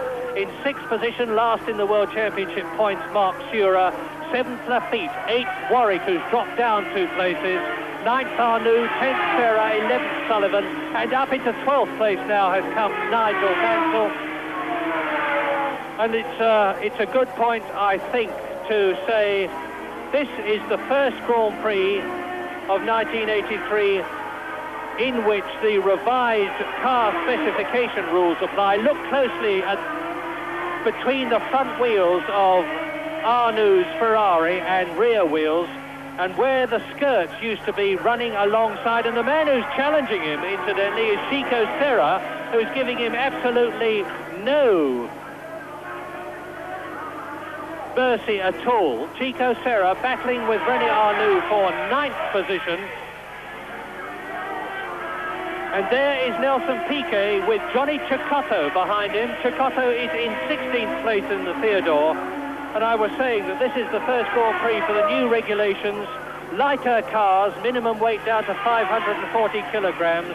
No skirts, which help the cars to hold the road well. The rear wing has been moved forwards and upwards, and the result has been far less tyre adhesion, making the cars harder to drive, making the tyres easier to wear, and there is no doubt that Grand Prix racing is going to be a lot more interesting as a result of it. Well, Piquet is now on his 49th lap out of 63. The gap on the previous lap between himself and Niki Lauda was just about 50 seconds. It's 34 seconds since Piquet started the lap, and Lauda is coming through. I don't think that Lauda is in fact making up any time on the Brazilian in the Brabham BMW at the present moment. Lauda's coming out of the right-hander to complete his 49th lap, and the gap is 52 seconds, so Lauda is actually dropping back a bit. Now, what's the gap between Lauda and Rosberg? I'll just give you this, and we'll see whether Rosberg is gaining on Lauda. Indeed he is, 10.5 seconds. Yes, terrific drive by Rosberg after that bungled pit stop, coming back to the field, and that must now be... I think Piquet has got the message that Rosberg has come through into 3rd place, and I suspect he's responded accordingly, because Lauda was catching him. He probably felt he could take it easy and let that gap slip a bit, but may have felt a bit threatened knowing that Rosberg's behind him and going hard. Piquet leads. There he is. Completely new carbon fibre monocoque underneath those body panels of car number 5. Piquet, as I told you, won at Brazil last year only to be disqualified. He then won in Canada, the first and only Brabham BMW victory. 2nd in Holland, 4th in the Swiss Grand Prix, 5th in the Belgium, but only in 11th place in the World Championship. That's Nelson Piquet last year, because he regarded last year as an investment year to perfect the Brabham BMW. And here are Arnoux and Serra still hammer and tongsing it away for 9th position. And Chico Serra really showing that he's a driver that deserves a very good motor car. He hasn't had one until this year. This is the new Dave Watt designed Arrows, and the fact that it's a very good motor car is manifested by the fact that Alan Jones has signified that he's prepared to come out of retirement in Australia when his broken hip has mended and drive for his old mate Jackie Oliver, because he used to drive for him when Jackie Oliver was with the Shadow team years ago. There is... Niki Lauda hat mit der Fitness sicher heute keine Probleme. Es gibt wahrscheinlich keinen anderen Grand Prix-Fahrer, der körperlich so austrainiert ist wie der Österreicher. Ist jeden Tag hier gelaufen, und zwar um 6 Uhr früh und um 6 Uhr abends, wenn es nur, unter Anführungszeichen, knapp unter 30 Grad gehabt hat. hat natürlich schon vor Monaten mit einem Aufbautraining mit Willi Dunkel begonnen. Auch der zweite McLaren-Fahrer John Watson hat das meiste Training mitgemacht. Hinter Lauda liegt ein überrundeter Lotus. Ich glaube, Nigel Mansell. Der McLaren MP41C ist der breiteste Wagen der augenblicklichen Autogeneration. Der wird auch entsprechend sicher für den Fahrer, weil er seitlichen Schutz gibt.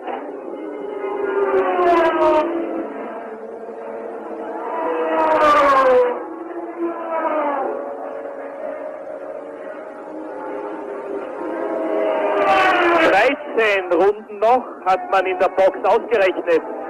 Still 52 seconds. However, Keke is closing on Lauda with 12 to go. The gap is down to 6.7 seconds. Looks like it's really on for young and old. Now back to Murray and James, up to the finish. Crossing the line, while you look at René Arnoux, and the gap between Lauda and Keke Rosberg as they both start another lap is 6.7 seconds. Meantime, with that information about the battle for second, there on the left is Arnoux in 9th place. There in the white sponsor-less arrows, which certainly deserves some money, is Chico Serra, charging hard, trying to catch Arnoux. Arnoux is still a long way behind. He's 4 seconds behind Derek Warwick, who is 9th, and Derek Warwick is just behind Jacques Lafitte, who is 7th.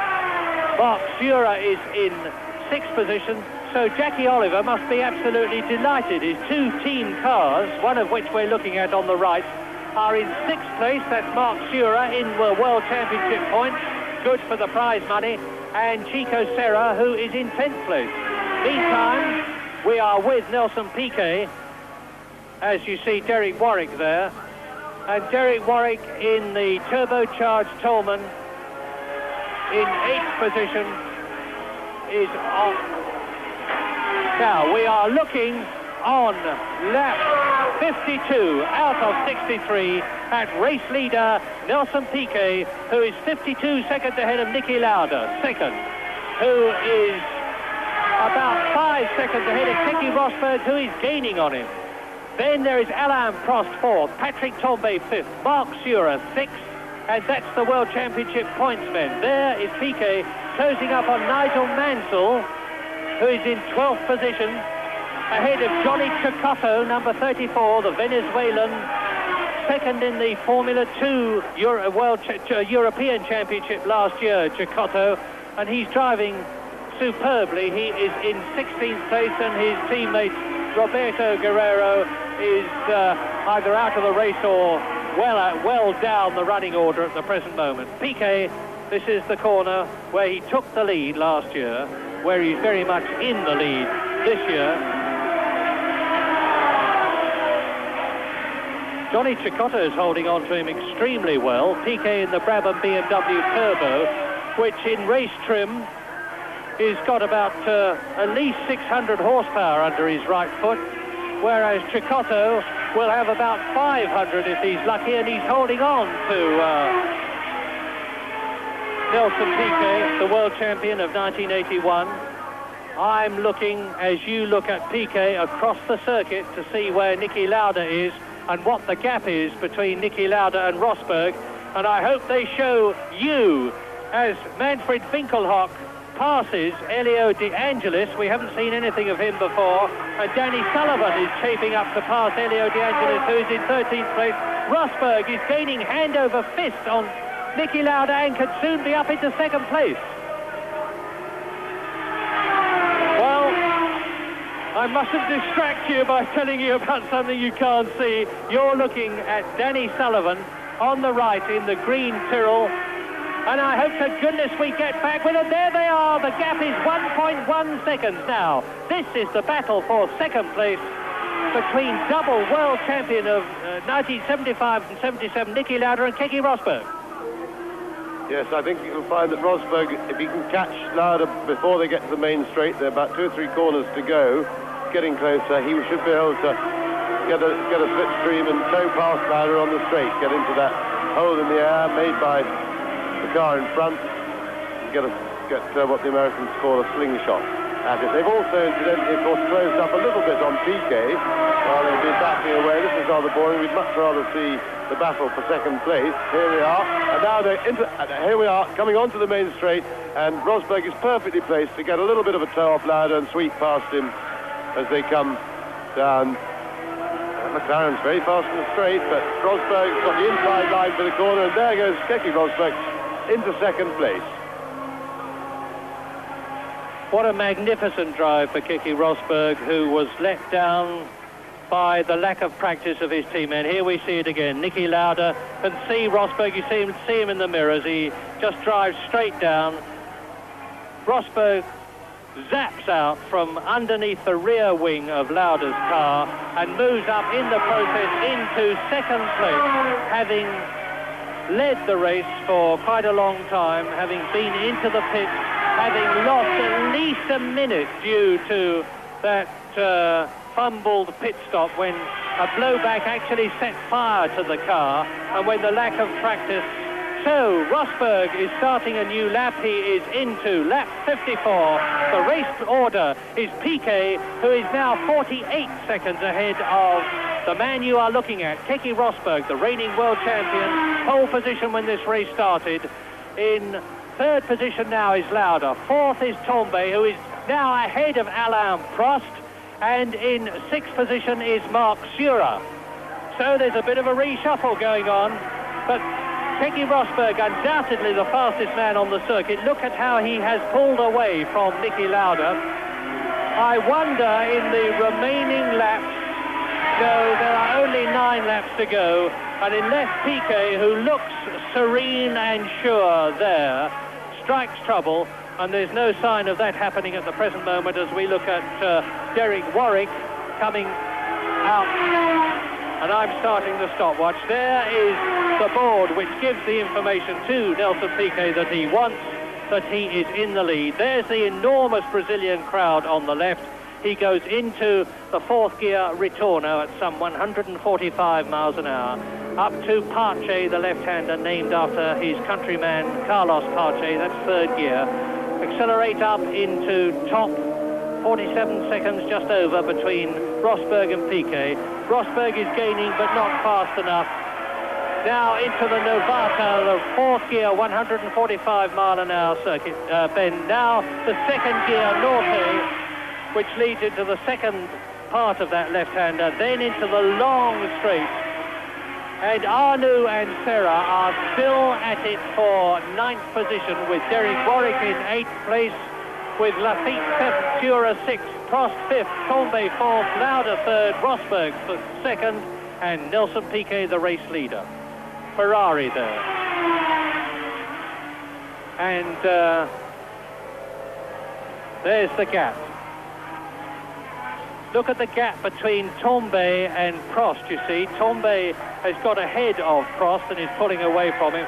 And it's quite conceivable that Marc Surer will finish in a superb 5th position. Now, Chico Serra, if only from his point of view, Arnoux was not in a turbocharged Ferrari, could have got past, and Guerrero is in the picture there. Guerrero has moved up from 17th place, right behind Chico Serra, who is in 10th position. So Roberto Guerrero, the Colombian, going well, and Mo Nunn can be well pleased with his merged Theodore Ensign team setup, because they've all merged under the Teddy Yip banner, and both Cicotto and Guerrero are going extremely well. But it's Arnoux, 9th, number 28 in the Scarlet Ferrari.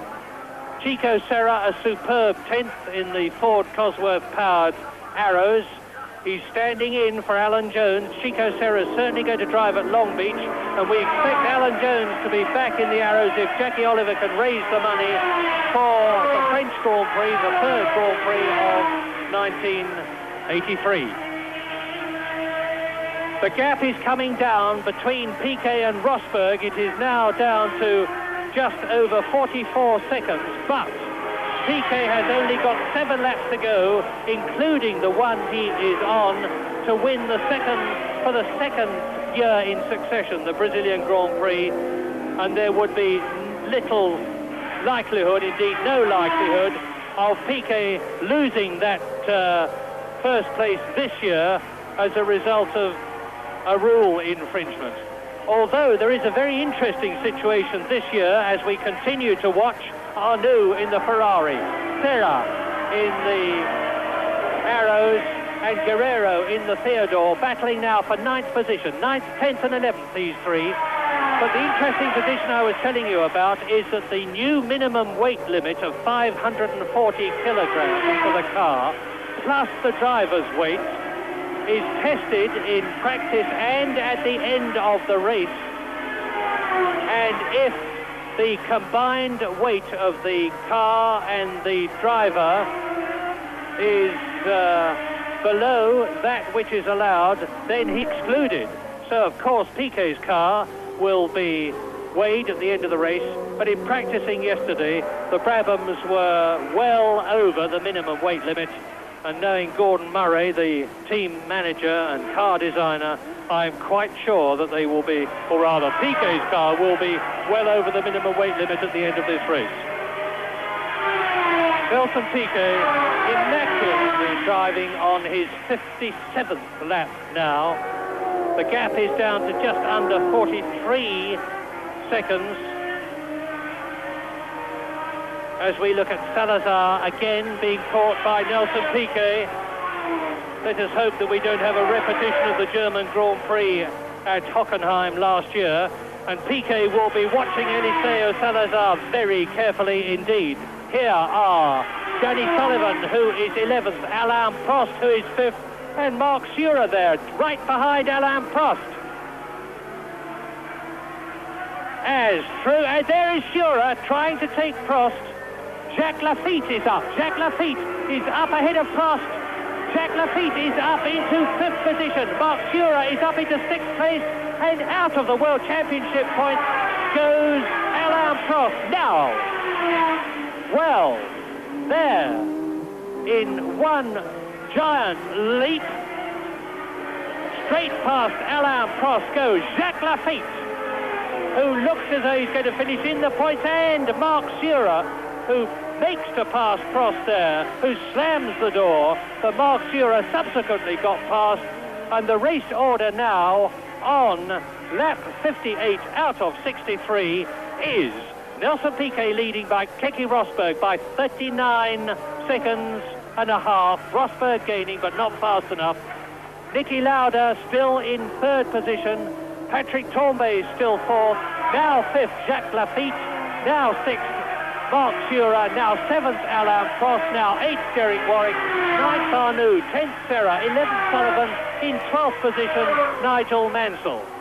And the leader, Nelson Piquet, has lapped everybody up to Mark Surer, because there was some unlapping, of course, when Nelson Piquet came into the pits for that short stop to take on 25 gallons of fuel and new tyres and wheels. There, the big man in the middle is Paul Roche, the chap who's looking over the man in the blue shirt, and Paul Roche is the German genius who has developed the BMW turbocharged engine that is powering the lead car of that man, Nelson Piquet, who at the end of this lap will only have 4 to go.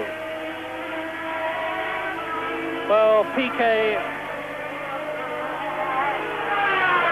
Nelson Piquet took the lead from Keke Rosberg on lap 7. He has been there ever since, including that 19-second pit stop that he had, which went absolutely immaculately. As you see, Keke Rosberg in 2nd place is gaining. It is a Brabham BMW leading. It is a Williams Ford Cosworth powered car that is 2nd. It is a Marlboro McLaren Ford Cosworth powered car that is 3rd. It is a Ferrari Turbo that is 4th. It is a Williams that is 5th. It is an Arrows that is 6th. So significantly, there out of the top 6 cars, Piquet is in a turbo, Tambay is in a turbo, and that is it. 4 out of the top 6 cars in the closing stages of the Brazilian Grand Prix are that difficult to understand expression, normally aspirated engined cars. And streaking away there, Chico Serra in the arrows. Well, where is René Arnoux? It looks as though Serra has scrambled past the Frenchman in the Ferrari, in which case he is up to 9th position. I'm missing René Arnoux, the Frenchman, in his first Grand Prix for Ferrari, because that is Chico Serra, and I think he's moved up a place. Patrick Tambay, however, is still holding his 4th position and outdistancing his teammate, and most people expected Arnoux to finish ahead of Tambay. There's the gap between Rosberg and Piquet on the right, 38.8 seconds. Piquet is on lap 59 out of 63. And we look at Roberto Guerrero, or we did look at Roberto Guerrero, because this is the race leader with his 36.5 second advantage now. He is casually, and I'm quite sure deliberately, giving time away to Keke Rosberg now, in the confident knowledge that there is no way that Rosberg can catch, let alone pass him, provided he, Piquet, can keep going at this speed.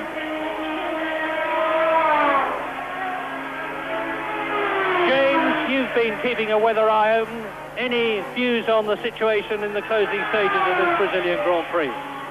Well, it's fairly possessional, with the one exception that Jacques Lafitte is catching Patrick Tambay and is very much within striking distance of him now.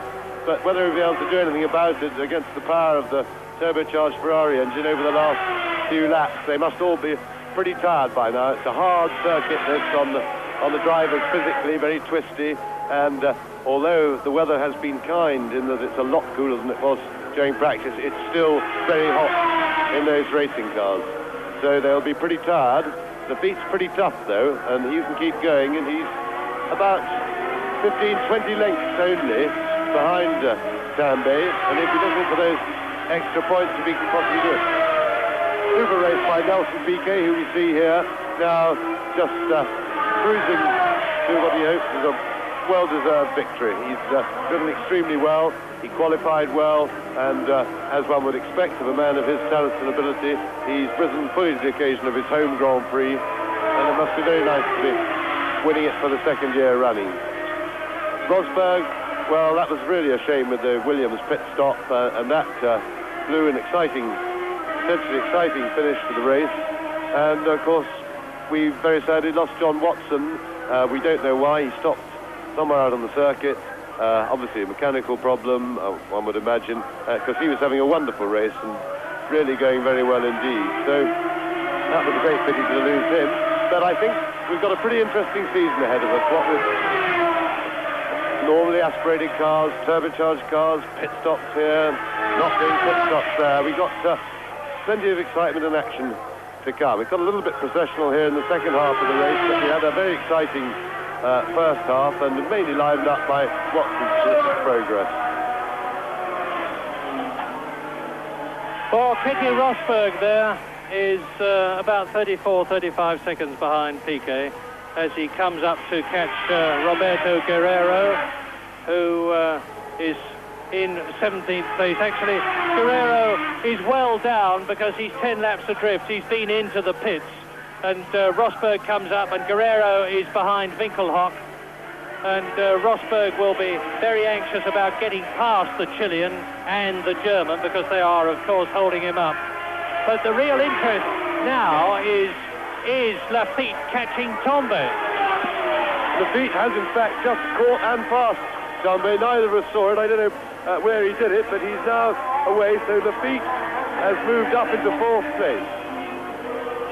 Marvellous news, because Jacques Lafitte, who is now, as you see, 4th ahead of Tambay 5th and Sura in 6th position, really has something to prove in this race, particularly after an awful practice period, because Lafitte only qualified 18th fastest. He's transferred from the V12 Matra-powered Ligier to the V8-powered Williams. He's had to do a lot of accommodation and adjustment, and he now, with the race distance to go at, really seems to have got the feel of it. There's Keke Rosberg, number 1, who is second. And Jacques Lafitte has charged up through the field, and a very happy Frank Williams, no doubt, will not be as happy as he would have been, of course, if Keke Rosberg here had won. But at the present moment, Frank Williams has got Keke Rosberg in second position, and he has got Jacques Lafitte in fourth place. And there is Johnny Cecotto about to be lapped by Nelson Piquet, who is on his 62nd lap.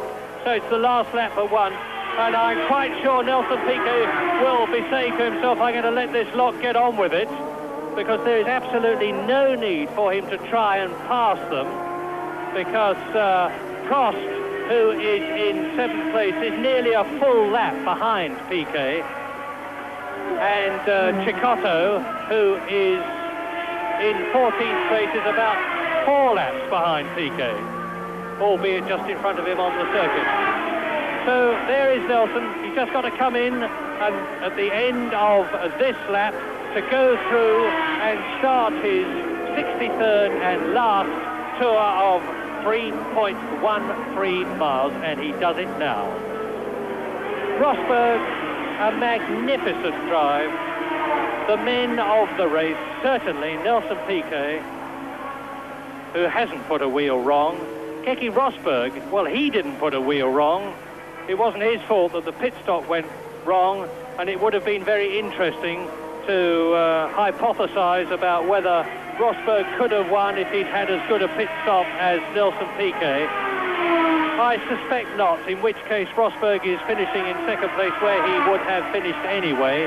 John Watson had a magnificent drive through the field to second place, as did Niki Lauda, before Watson had to retire. Niki Lauda now in third place on this, the last lap.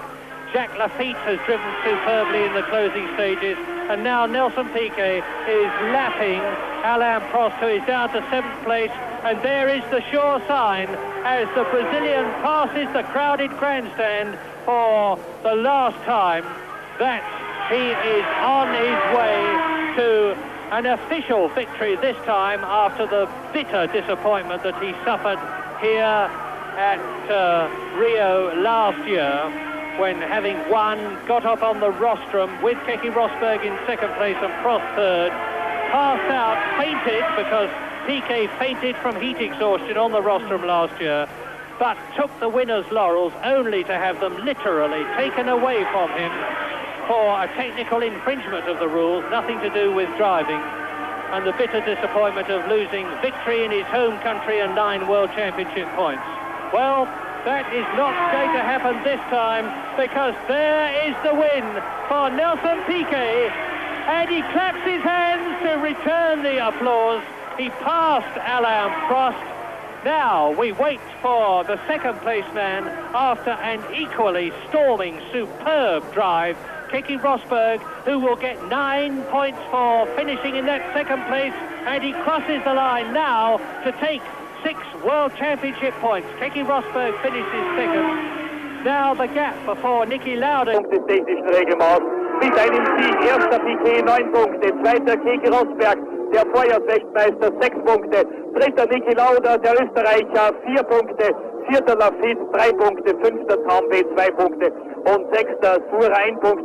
Für den Brabham BMW Turbo ist es der zweite Sieg, ein Dreivierteljahr nach dem ersten Sieg im Grand Prix von Kanada in Montreal. Sieger dort ebenfalls Nelson Piquet. Ein aufregender Hitze-Grand Prix von Brasilien ist zu Ende gegangen. Nelson Piquet hat ihn gewonnen vor Rosberg, Lauda, Lafitte, Tambay und Suhr. Niki Lauda ebenfalls ein glänzendes Rennen gefahren, 4 Punkte für die Weltmeisterschaft.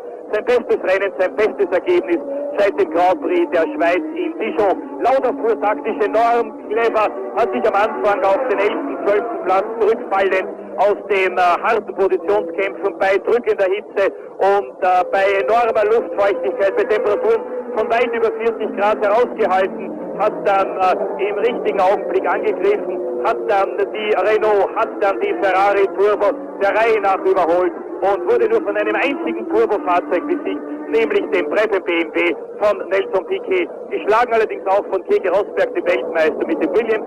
Dritter Platz für Niki Lauda, was Das Problem gewesen ist möglicherweise Schwierigkeit mit den Reifen. Das war von außen natürlich nicht ganz zu sehen, aber es war unübersehbar. Keke Rosberg, ebenfalls mit einem Ford Cosworth-Motor, hatte nach dem Boxenstopp weitaus bessere Reifen und konnte also weitaus schneller fahren. Nelson Piquet gewinnt vor Keke Rosberg, der gleiche Zieleinlauf wie vor einem Jahr in Rio Jacarepaguá.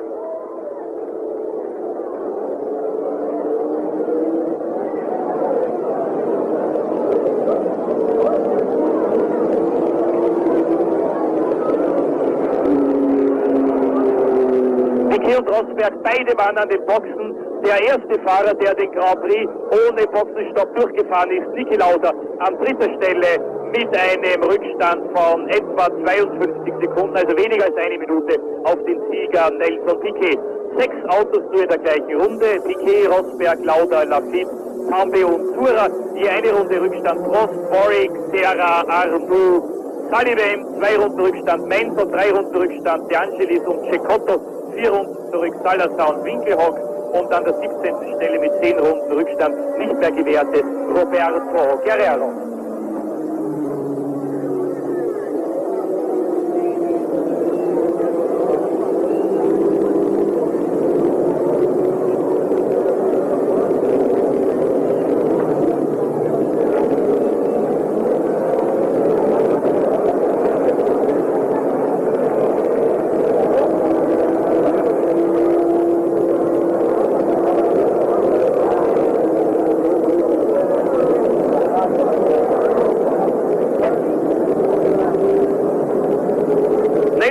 Aus seiner Auslaufrunde zurück und jetzt natürlich gleich von den Brabham und BMW-Mechanikern stürmisch bejubelt und als Sieger begrüßt.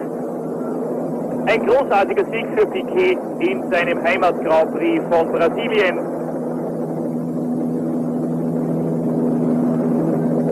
Es ist der bereits 8. Grand Prix-Sieg für Piquet. Damit hat Jackie X und Dennis Halm in der ewigen Grand Prix-Siegerliste erreicht. Das offizielle Ergebnis: Piquet gewinnt mit 1 Stunde, 48 Minuten und 27,7 Sekunden vor Keke Rosberg auf Williams Rückstand 20,6 Sekunden. Dritter Niki Lauda Rückstand 51,8. Vierter Jacques Lafitte 1,13. Fünfter Patrick Tambay 1,18. Sechster Max Zura 1,18,3 hat den 5. Platz gegen Patrick Tambay, also nur um eine Zehntelsekunde verpasst. 7. ist Prost, 8. Warwick, 9. Serra, 10. Arnoux und 11. Sullivan, all diese mit einer Runde Rückstand. Es werden jetzt selbstverständlich die Autos nachkontrolliert, sie werden sicherlich auch nachgewogen. Die Autos müssen 640 Kilo Mindestgewicht haben. Hier sehen Sie Nelson Piquet wesentlich frischer als bei der Siegerehrung vor einem Jahr. Ich weiß nicht, ob es sich ausgeht für uns, dass wir noch auf Sendung bleiben, um Ihnen die Siegerehrung zu zeigen. Hier haben Sie auf alle Fälle die 9 Formel-1-Autos, alle nebeneinander stehend aus der Vogelperspektive. Und hier können Sie sehr, sehr deutlich beobachten, welche verschiedenen Formen man in den einzelnen Teams für die 9 Formel-1-Autos gefunden hat. Niki Lauda darf mit dem Saisonbeginn zufrieden sein. 9. im Training, 3. im Rennen, nur von einem einzigen Turbo-Fahrzeug geschlagen, dem Brabham BMW von Nelson Piquet. Meine sehr geehrten Damen und Herren, liebe Motorsportfreunde in Österreich, das war's live aus Rio Jacarepaguá vom Grand Prix von Brasilien. Darf ich wiederholen, Piquet gewinnt vor Rosberg und Lauda. Piquet und Rosberg beide an den Boxen gewesen zum Nachtanken und Reifenwechseln. Lauda, der erste Pilot im Klassement, der den Grand Prix ohne Stopp durchgefahren ist. 4 Punkte der Weltmeisterschaft für den Österreicher. Für Sie geht's weiter heute in 14 Tagen mit dem Grand Prix von Amerika in Long Beach. Heute in 14 Tagen, spät am Abend, großer Preis von Amerika, Long Beach, der zweite Lauf zur diesjährigen Weltmeisterschaft. Bis dahin darf ich mich von Ihnen verabschieden und wünsche Ihnen noch einen sehr, sehr schönen Sonntagabend. Danke fürs Zuschauen und fürs Zuhören und auf Wiedersehen.